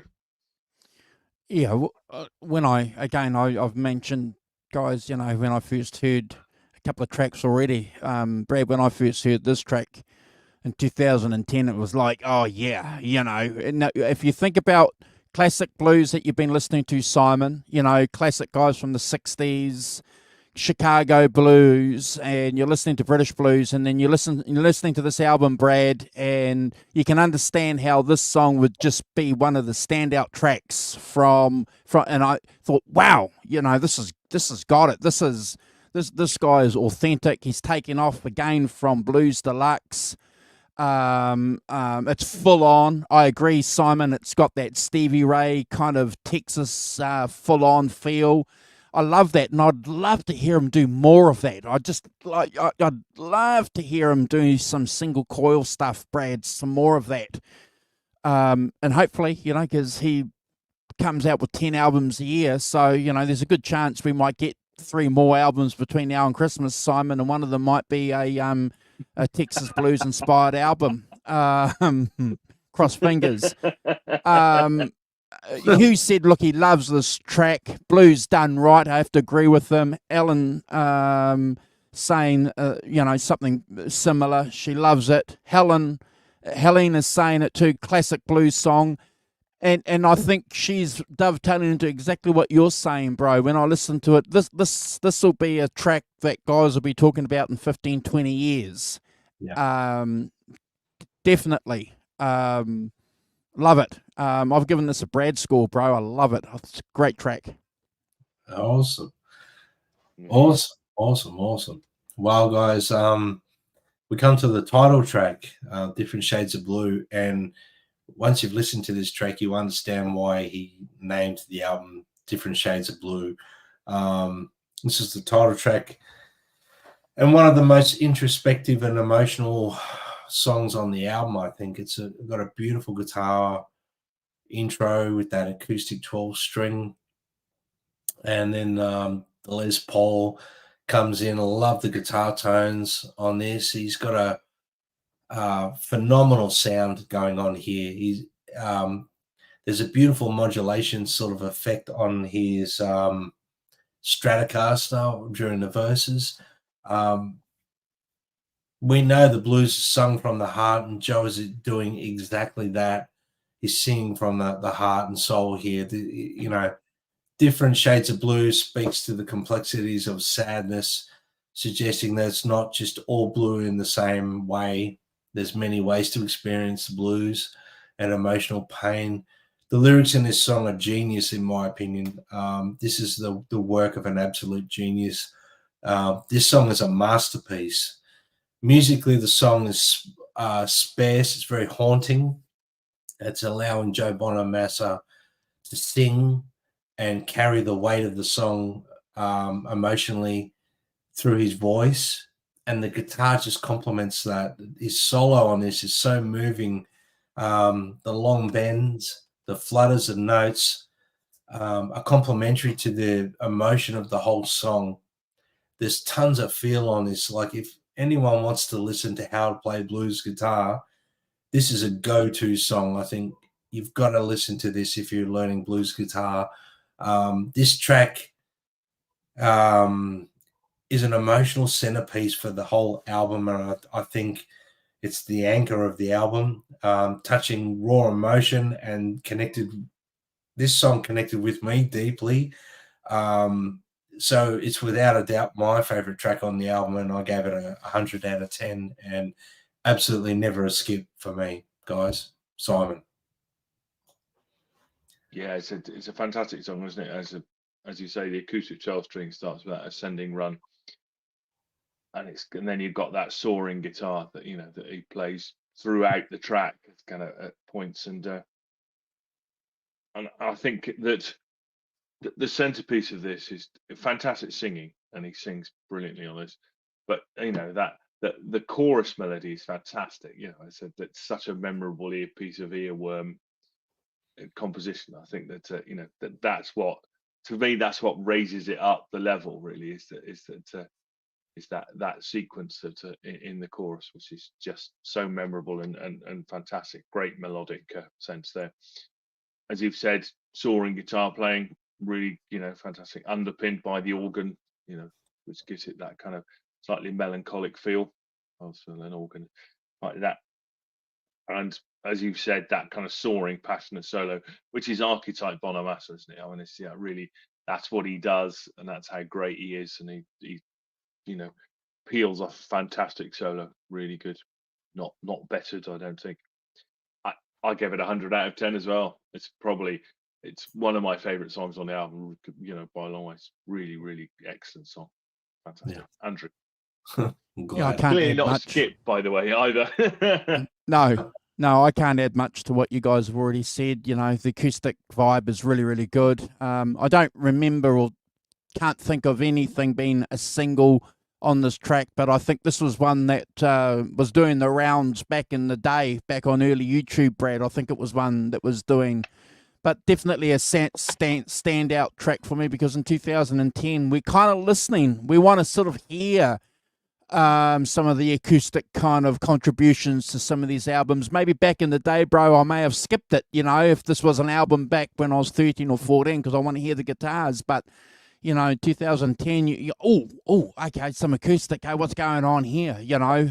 And the way that he meshes that in with the electric is just fantastic. Again, you guys have mentioned his vocals. Vocal performance on this is outstanding. It's an incredible song. Brad and I both used it as the soundtrack for our Instagram posts, which is interesting because not often when we are sharing posts, we pick in the same song. So there's a 10 out of 10 here. 10, 10 out of 10 for me, bro. Never a skip. Great album, great vocal performance. Well done, Joe Bonamassa. Great lyrics. I mean, you know, without summarizing, I don't want to summarize, but go and do yourself a favor and check out the film clip, because on YouTube after us, a lot of that footage is actually what's being used in the track. So you get to see him playing it. And, you know, whenever you've been in a situation where you've had your heart broken, you can really relate to the lyrical content, I think, and that's what brings it closer to you. So, but that, you know, it's hard to follow a track like that, guys. Let's be honest. But you know, different. It's very hard. It's very hard, bro. It's very hard to follow a track like that. And my partner actually mentioned that she heard a lot of Gary Moore in that as well. Yeah. You know, with the electric guitar playing. So a bit of a Yeah. nod to Gary, Yeah. bit of a nod to Gary Moore in there for sure. Jackie did well. Yes. So yeah. But how do you follow a song like that? I don't think you can even try. I think you just got to put a song on there, yeah. And Get Back My Tomorrow is the next track, and you know, it's offering a sense of redemption, maybe, and renewal. It's definitely one of the few tracks on the album that suggests the possibility of moving forward rather than looking back, you know, in the past, feeling blue. It's got an upbeat feel with a catchy chorus.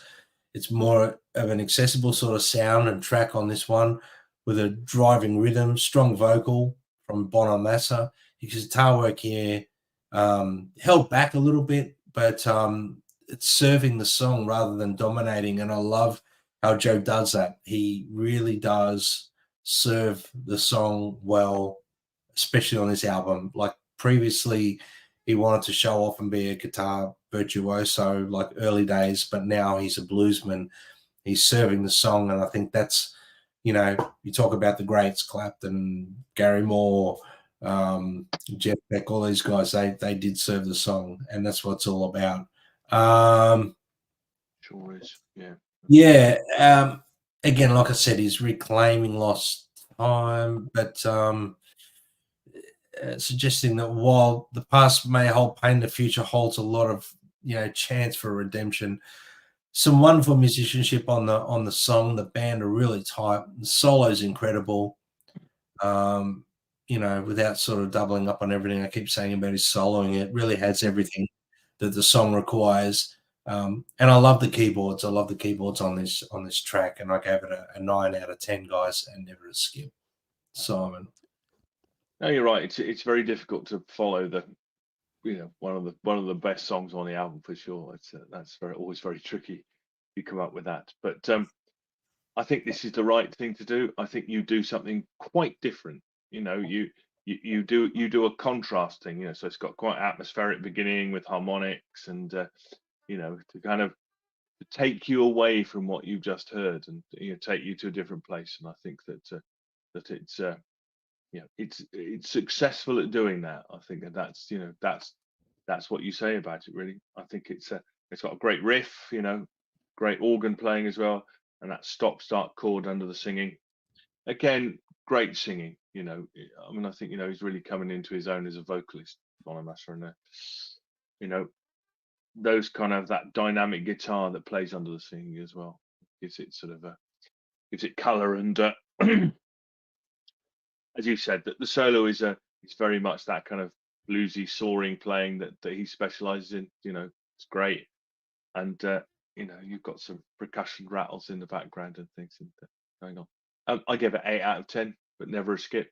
I think it does its job as a contrast from the previous track, which I think is the tricky bit for it. Probably a bit in its shape, but yeah. Andrew. Helen's saying, when are we going to do the 50 Shades of Grey album live from our special rooms?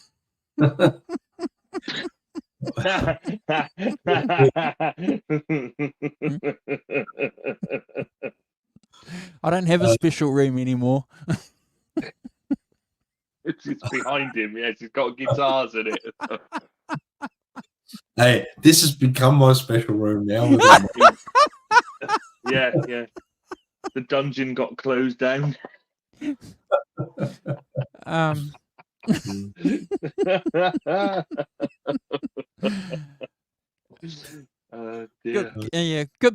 bit of fun, but yeah, we'll have to consult and get back there on that one, Helen. Helene, decorate. We'll have to. I'll have to get a green screen. I'll get a green screen and then put some devices up or something. Don't do that. What do you think this is? Yeah. Plenty of channels for that. Yeah. And people pay. Oh yeah. Yeah. Talk about different kind of blue. Yes, absolutely.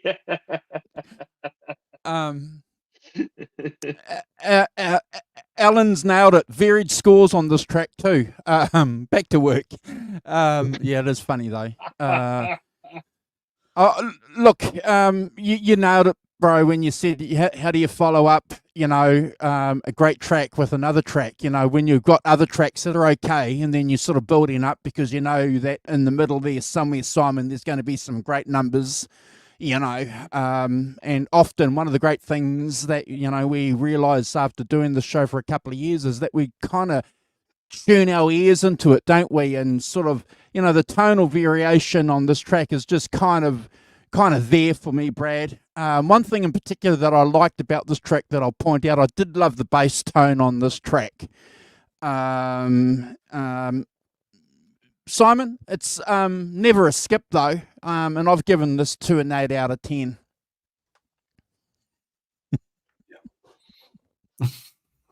Sorry, there's people jabbering in the background. Yes, absolutely. Yeah. Couldn't agree more. Make it a red room. Why is it that we always get to like 1 hour and 40 minutes in, and then something happens? Have you noticed? It's always you get to an hour and a half, and then something sets us off. Oh dear. No exception. We're gonna carry on, guys. I know it's fun, but we've got still 2 more tracks to do. Focus. So out of the special room and into the studio, back to the studio. The green room. That's right. Trouble Town is the next one, and this is one of the grittier tracks on the album. It's a bit down and dirty vibe. It's got maybe a big band sort of feel to it, Chicago blues feel, maybe. Yep. Is that the vibe I picked up? It's got that sort of Chicago blues feel. Bonamassa's voice is raw and gritty, matching the subject matter of the song. The song has a classic blues rock structure with that heaviness and the powerful rhythm section, and great accompaniment from the brass instruments. I think the way they add to this song is immense. Sense of determination in the music. it's some nice slide guitar work as well. Has a rough and tumble feel. I put that great solo with some very interesting slide work. I gave it a 9 out of 10, gentlemen, and never a skip. Simon. Yep. Yeah, interesting, isn't it? That you've got the drums playing that kind of funky offbeat thing with the horn riff, quite full on, as you say, quite.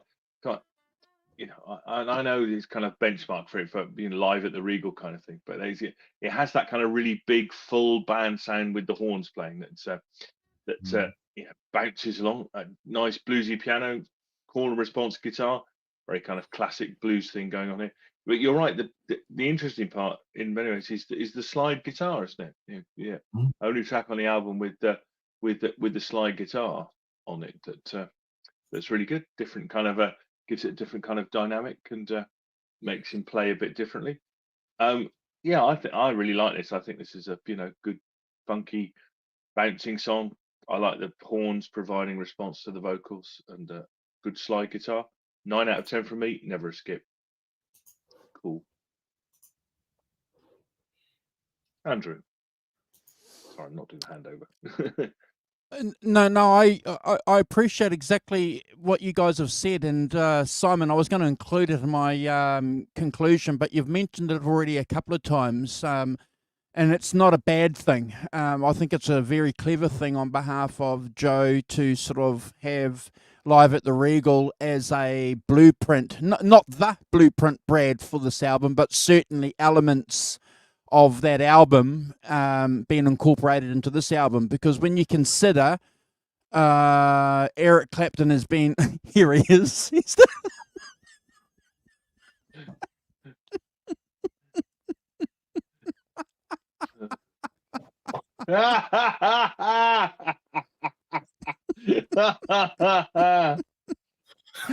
Dear me. Is that the inside of your fridge? That's a special room. Yeah. Brad's special room. Goes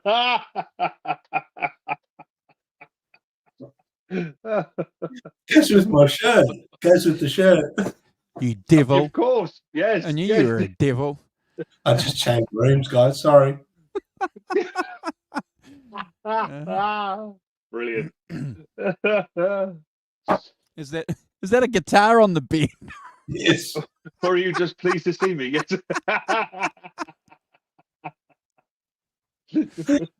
Sorry, guys.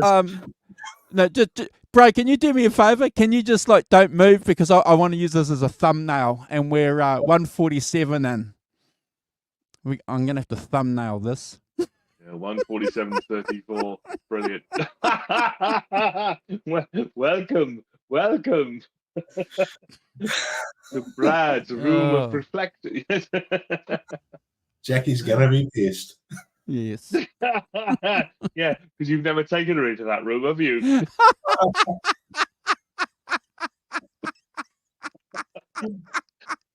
Sorry, look, getting out of hand. Getting out of hand as usual. Oh my lord. You won't watch this far in. You won't watch to 1 hour 48. We're safe. Possibly. Possibly. No, she takes him. That's right, John. Yeah, that's right. Oh, I'm crying. Don't worry, I'm a long way away. You can't get me. Oh, jeez. All right. Oh my lord. Back to the show. Anyway, moving right along. Yes.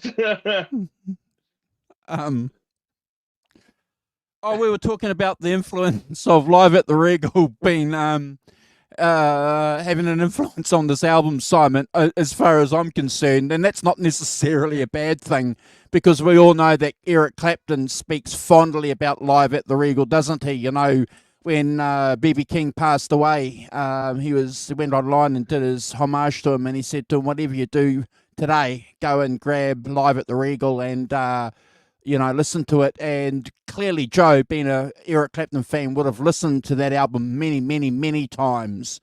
And I picked up on that funky kind of Chicago Stax feel, bro, on this too. And I loved it when I first heard it, and I loved it now. Giving it 9 out of 10, bro. Not quite a 10 out of 10, but certainly like the other track that we spoke about, potentially an album, a track that people will be talking about in the future as a modern example of guys being influenced heavily by BB King.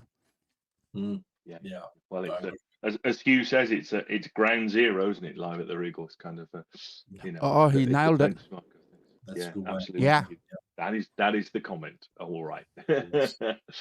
It's but fantastic. It's and I think that that if you are a blues person, it is going to be one of your benchmarks, isn't it? One of the pillars on which you stand when you use horns and things like that. Yeah.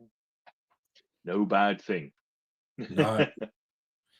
Well, guys, we come to the closing track on the record, and it's called "So What Would I Do." It's got an introspective blues feel to it, and it brings the album full circle, in my opinion. It does sound to me like Bonamassa's reflecting on his life and career in the lyrical content. Maybe being introspective and self-questioning in the lyrical content. The band are really they're holding back in a wonderful way. The song has like that really sparse sort of arrangement going on there. Bonamassa's voice and guitar obviously taking very center stage, and I think that they've recorded it so well. That's what he's obviously tried to achieve when recording this song. Slow pace, minimalistic structure. It's a powerful closing track and statement. Some wonderful musicianship again on this album, and this song highlights that. You were talking about BB King in the last track. To this track, it does have a BB King feel with the guitar playing for me with Joe. He's putting that BB King sort of feel to the song with the way he's playing, but he's still giving his Joe Bonamassa signature style in there. I've put here supported by the piano wonderfully well by Reese, and the band are just dynamically perfect for the track. I gave the closing track 9 out of 10, guys, and never a skip. And what an incredible album, Simon. Yeah, this is a complete kind of anomaly, isn't it, for me, for the rest of things, in that, as you say, it's pretty much piano led. That's what's underneath the main part of the singing. It's got strings on it as well, and I think I really love the orchestral bit of it. I think that it fits fantastically with the kind of atmosphere of the track. It's got a kind of gospel feel with the organ on it as well, that make it something I think really special. And I think he's just done an album with an orchestra, hasn't he? As a at the Hollywood Bowl, live at the Hollywood Bowl with an orchestra. Which I've not heard, which I might go and invest, because it has more stuff like this on it. Then I think it would be fantastic. Oh, just one sec.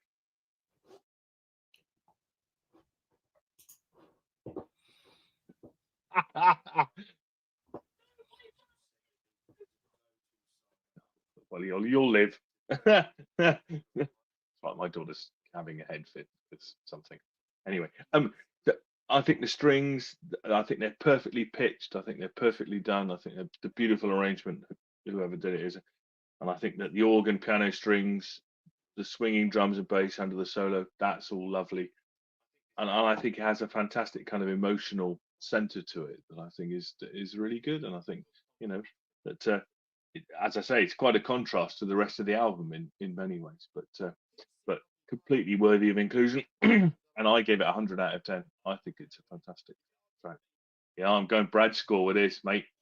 Oh yeah, out left field, Brad score. I just really liked it. You can only go with what you feel about it, can't you? And it's lovely. I think it's fantastic. That's great. Andrew. Cheers, mate. Albert's in the chat and he's saying that he appreciates the fact that we're talking about Joe and he's going to give Joe a proper listen.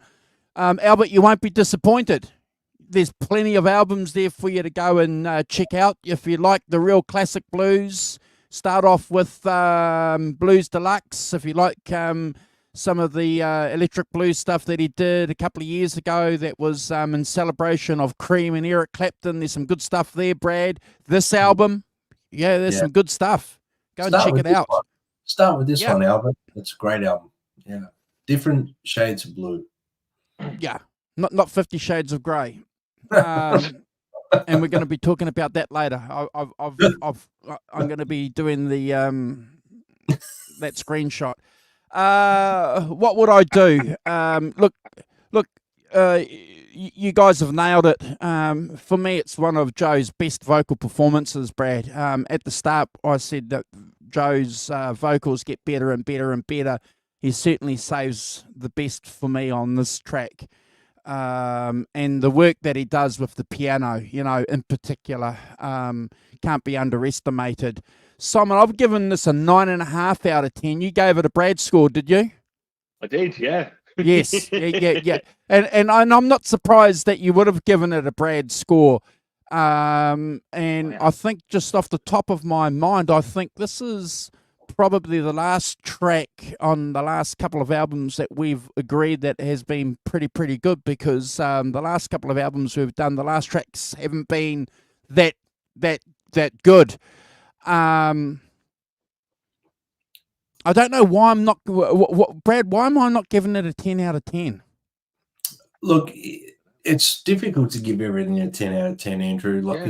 I've ranked this album 3 times this week because I had to change a few of the songs. I thought I can't give everything a 10 because it takes away from the 10, the ranking of a 10. You know what I mean? So I had to, but there's nothing under an 8.5 for me. I think it was on this record, and that's not being generous. It's just because it's a cracking record. It's got phenomenal tracks on it. So, Yeah, I don't know why I'm not giving it a 10 out of 10.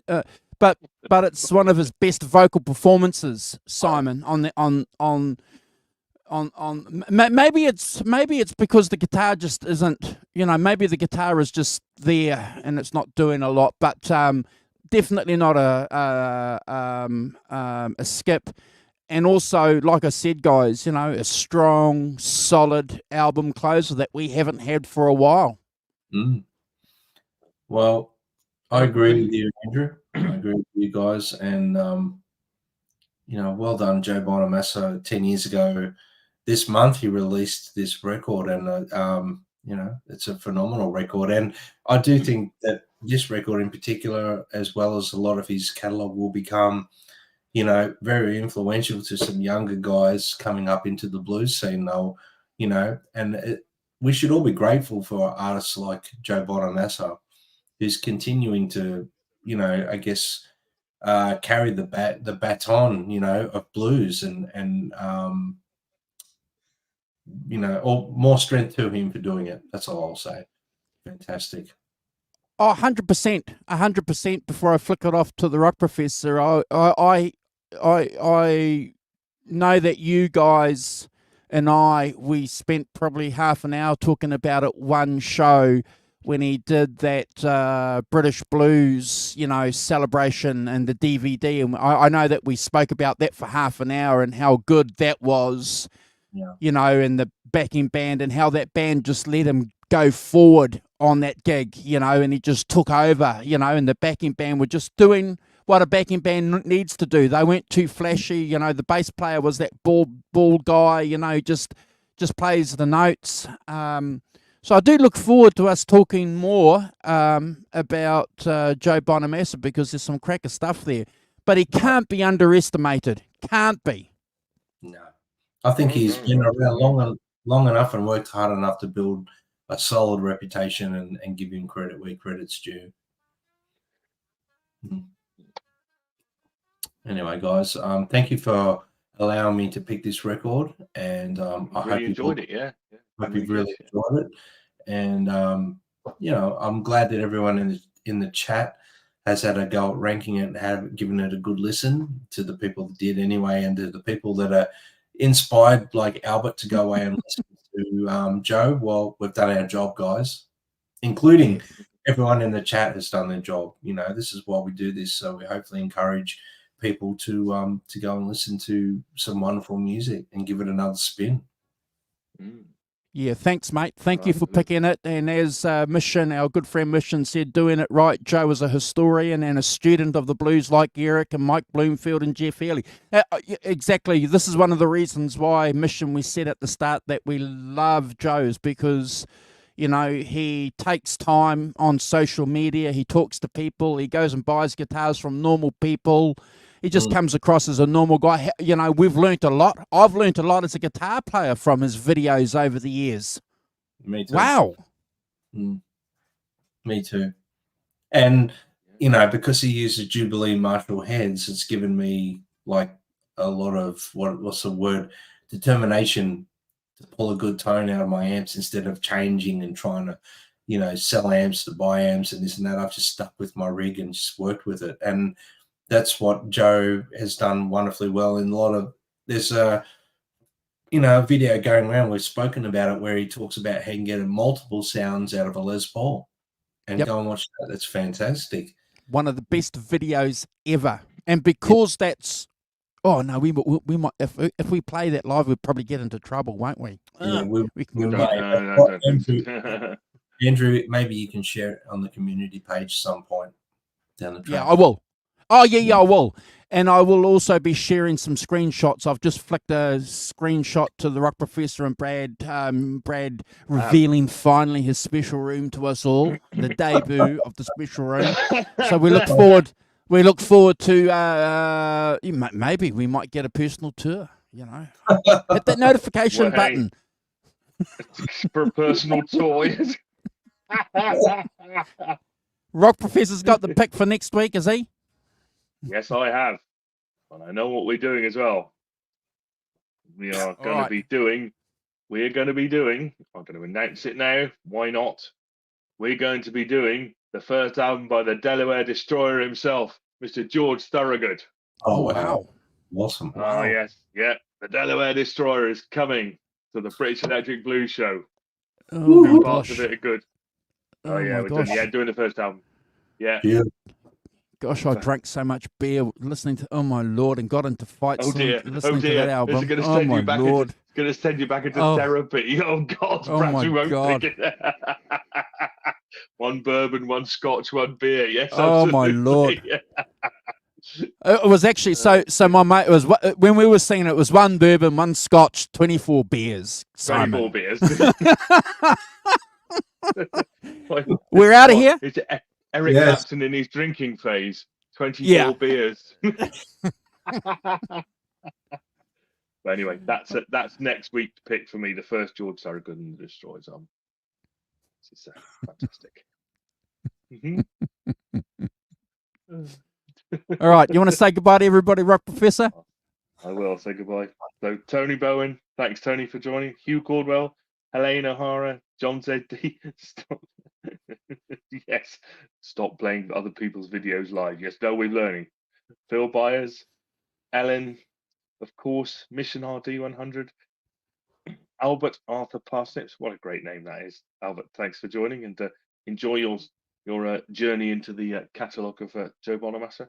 I recommend the muddy, what's his name, at Red Rocks, which is fantastic. It has probably I would say his greatest song, which is Slow Gin, his version of Slow Gin. Just off the scale, brilliant. And that is a fantastic version. Anyway, personal opinion. Hugh, John, Helene, who do we have further up the tree? Hugh, Tony, Phil Byers, thanks Phil. Gretch Zeppelin as well. Gretch was around earlier. Thanks Gretch for dropping by. With Johnny Heartbreaker as well. He dropped by. Further up. Cool. If that's you everybody, yeah, cool. Thanks guys. Thanks everyone for joining. It's great to see you. And fantastic. See you next if week. you've watched to 2 hours and 4 minutes. If you haven't subscribed to our channel, please do subscribe to our friends. And Hugh, how many subscribers are you up to, Hugh? We need to do a push for Hugh. I promise I'll be doing some pushes for you, Hugh, over the week. I promise. We're out of here, Brad. Yeah. Go and listen Eric, the orchestra leader. Go and listen to Happier Times from Joe Bonamassa. Cool. Ballad of John Henry. Go listen to Happier Times. Yeah. Bye. Ballad of John Henry's one of them. Hugh is up to 607 subscribers. All right, we'll do a push. 607 each. Yes. So subscribe to Hugh, who does lots of fantastic stuff, collaborations and covers and things. Very cool. Yeah. See you, gents. Take it away, boss. We'll see you next week.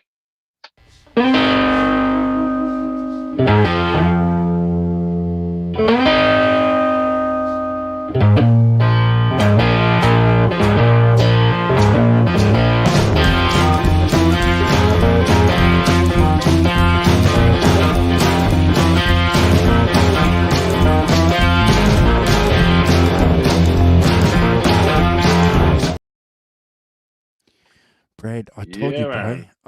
I told you, bro. You know that secret room's going to get us into trouble, bro.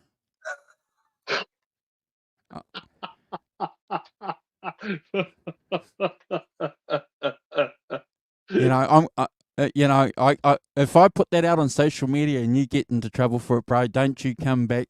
Don't you blame us? Oh shit, we're live. Oh, you know what you're doing, Mr. Walton. Still.